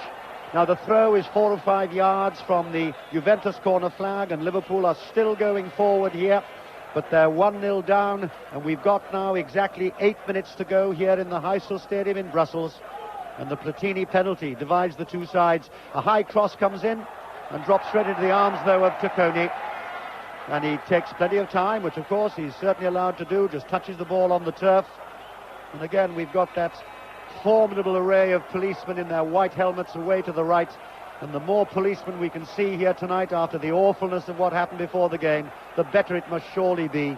but still heaven knows what will happen when the final whistle goes. That is, of course, unless there's extra time, should Liverpool be able to get back into this game. Hansen plays it short and square. Gillespie again keeps it coming towards us. Neil finds the gap, finds also Craig Johnston. Tackle coming in though by Favero, but Johnston gets the loose ball again. Hasn't got too many options at the moment, then makes the cross. It's fairly flat. It's allowed to run on. Can Whelan get the shot in? And it's finally cleared by Brio, I think it was that time. And now everybody but Groblar is inside the Juventus half, and Liverpool straining every muscle now and every sinew to get back into this European Cup final. Neil again lays the ball forward. Rush, high ball from Rush, maybe a little bit too high. Back header comes in, drops to Nicol. Can he get the shot in? Collides once more, this time with Cabrini. And Juventus take possession. Whistle goes though, and that'll be a free kick to Liverpool. Halfway inside the Juventus half. Plenty of cheers now from the Liverpool supporters away to our left. And again, the Juventus players will stand on the ball. And the Swiss referee comes over and explains the rules, of course, that they don't know, that they have to be 10 yards off the ball. They've now sorted that out, and they are all there defending. Dalglish with the free kick, and it slides off the top of a defender, I think. I think it was probably Brio, so it'll be another corner to Liverpool. 6 minutes to go here. Liverpool 0, Juventus 1. They take the free kick short to Whelan. Played back to Dalglish. Dalglish hasn't got much room to move in, but Liverpool still keep the possession. Scirea heads the ball away. Platini's back also helping as the defender. They're all defending now. Neil with the cross inside the area. Header comes in a foot wide. Liverpool have played tremendously, honestly they have. I've been ever so impressed with the attitude that they've had and on difficult situations, on difficult grounds. And they've come out here tonight. They've gone 1-0 down against a great side, because Juventus are no dummies neither. They've gone 1-0 down, and they've kept plugging away. They've kept trying to get the ball in there, and they've done ever so well, and it's very, very disappointing. And Juventus are just making a couple of substitutions here. Paolo Rossi's coming off. He's coming off. Number 14's going on. Prandelli's just coming on for him. So Paolo Rossi, as you were just saying, has made... no, Rossi hasn't come off, actually, as it happens. They've just brought Brajaski. He's the one that's come off. Well, Claudio Prandelli is an out-and-out defender, so not surprisingly, Juventus now intend to hold on to what they've got as the ball is allowed to run through to Tacconi. But there have been 3 quite superb saves from the Juventus goalkeeper tonight. And there's nothing, no one can take anything away from Liverpool's resolve. Remember, they lost Mark Lawrence in the opening minutes of the game with a recurrence of his dislocated shoulder. So Gillespie's on for most of the match. And then Walsh limped off painfully at half-time to be replaced second half by Craig Johnston. And again, that man Tacconi's got to come off his line, because again, Rush was there. Walk did some good work on the left. Tacconi holds the ball, though, safely to himself. And still a couple of Juventus substitutes doing again a little bit of warming up just below us. Liverpool trailing here by 1-0. Phil Neal goes forward again. He's halfway inside the Juventus half. Slips the ball sideways to Nicol. Cross comes in from Nicol. That hit the Juventus defender on the hand, but it was clearly accidental. Platini plays the ball right. An awful ball from Platini. There was nobody there at all. So Liverpool take possession with 4 minutes to go here. They're 1-0 down. Hansen going on a little gallop, but he's given the ball away. And Boniek goes racing back to try and pick up possession. He can't. Dalglish just inside the Juventus half. Chips the ball forward. Rush finds Neil. In turn finds Nicol down the right. Nicol plays the ball back to Neil. The cross comes in from Neil. That, I think, is the goalkeeper's ball. He was challenged. And again, Tacconi comes out looking as if he wants to destroy John Walk. It was a fairly innocuous challenge by John Walk. I think it was a foul, but Tacconi wanting to take the law into his own hands. He's been sorted out by the more experienced players around him. And we've got exactly 3 minutes to go here now. And there are shouts, as you can hear in the background, of Juve, Juve, Juve. Are they going to win their very first European Cup in 3 attempts? And will the cup not go to Liverpool for the 5th time? And of course, if it did so, would stay with Liverpool. Who announced this morning that Joe Fagan will be leaving, as the manager that is, but he was making it clear he wants to stay at Anfield, a vital member of the old boot room there. And Kenny Dalglish, we understand, on Friday will be made player manager along with an associate. That's all we can tell you, that's all we've learned. But it's going to be successors rather than a successor to Joe Fagan, as the ball is played at a touch, and Juventus did what they wanted, which was to gain about 50 or 60 yards. So it's now deep back inside the Liverpool half to our left. And Beglin with the clear, wasn't a good one in the end, and it spins off his boot and drops into touch, which of course is excellent as far as Juventus are concerned. They can take much more time now. They're very much in the driving seat in the last couple of minutes of this European Cup final of 1985. And they'll throw the ball down the line, and the flag goes up for a free kick, I think, for a foul by Beglin. So again, they can take plenty of time with the free kick. It's exactly what they will want now. That's just the script they would have wanted to write. And the noise will get louder and louder from the Juventus supporters below us and away to our right. And we simply pray to heaven that when the whistle goes, if it should go at the end of 90 minutes, there'll be no sort of repeat of the violence and the ugliness before the game started. In the meantime, Platini's got the ball, and the cross comes in from him. Disturbs a ball boy rather than anybody else. They're way over the top. And Liverpool hurry to take the goal kick now. We're moving into the last minute of this European Cup final. Nicol deep inside his own half, and the referee says no. That has to come all the way back again. And there's going to be another substitution. It looks to me like indeed it has to go back. So Juventus again taking a little more time. Vignola will come on as the second substitute. Vignola comes on for what will be the dying seconds of the game, and Rossi now has indeed come off. So Rossi and Briaschi, the two strikers, have come off. And Vignola, who's also a striker, but he'll certainly now act as an extra defender. We now have 30 seconds to go by our watch, and most of the noise is from Juventus, and most of the colour is black and white as the ball goes over the goal line.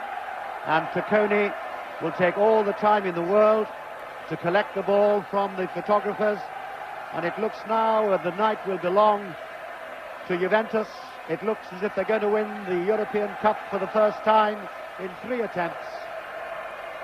But still, it's the shadow of death that hangs over this stadium for the violence and the terrible, terrible scenes an hour and a half before the game was due to start, which is why it is now nearly 11:30 here on a Brussels night. We're now in injury time here. And it's picked up by Cabrini for Juventus, gives it away, Nicol battles for it, ball runs into touch. It'll be a throw in to Liverpool, and Nicol himself will take it, and the long throw finds Dalglish, and the ball runs on to Beglin, tries to get the ball forward, can't, gets a second attempt. In the next few seconds, I think, you won't hear the whistle, but you'll hear a noise. But are we? Because Neil's going forward, desperately trying to do something. He can't, though. Juventus will make the break, and they'll just keep possession now. That's all they need to do. We're now deep into injury time here, but they've lost possession. Neil once more. Neil has a look inside a crowded Juventus half. Long ball forward. I think it's too long, though. Ball is cleared by Brio, and that is the end of the game. And Juventus have won by 1-0, their first European Cup win in 3 attempts. Emlyn Hughes. What can you say? The events overshadowed the match. The match itself has been a tremendous spectacle. I think it's been a brilliant game between two tremendous sides. Liverpool have done everything in their power to win the European Cup and keep it for England forever and ever. Juventus got the goal and then made life very, very difficult for Liverpool. Very, very difficult. They couldn't really penetrate, and when they did get through, the keeper was absolutely tremendous. Tacconi, I mean, he's made probably 2 great saves, but he's also made difficult things look very, very easy. Coming out and catching balls, making saves, getting down and catching balls that have bounced in front of him. And really, he's been the difference between the two sides, because he's saved and stopped a lot of things. And it's been a sad, sad day. It's been a sad day all over. It's been a sad day that that people have had today. It's been a sad day for English football, but you know, what can we say now? What can we say about the match? You know, when things like we witnessed today have happened on the football field, it's terrible, sad day for English football and for Liverpool Football Club in particular. So the Liverpool players then, looking a little disconsolate, to put it mildly, stand in a little scarlet group just below us, and Joe Fagan and his trusty lieutenants Ronnie Moran and Roy Evans. This, remember, Joe Fagan's last match as the manager of Liverpool, which he announced this morning. But the Liverpool players have nothing to show for tonight, but even more significantly, some of their fans have dragged the name of Liverpool deep, deep into the mud here. Again, the saddest of all possible reminders that because of the mayhem here tonight, at least 42 deaths here in a stadium renowned for its sporting achievements, most of them Italian, but some British fans as well, after some Liverpool fans had attacked the Juventus supporters away to our left. And now a few Liverpool supporters, we hope they're real supporters, such a few of them, come down and they lift Ian Rush up on their shoulders. Ian Rush, who's had such a marvellous season despite injuries. At least that looks to me like perhaps the saner element of Liverpool supporters. Because remember, over the years, Liverpool have had such a good reputation wherever they've been. And tonight that reputation was torn to shreds. A wall collapsed after the charge by the Liverpool supporters. And as a result, at least 42 deaths, and heaven knows how many serious injuries here. But that takes nothing away from the jubilation of the Juventus supporters and their team down to our right. A team of great experience. It was indeed, as we expected, a highly competitive game, very little in it, and the crunch moment came 11 minutes into the second half when that man Boniek went streaking away on his own.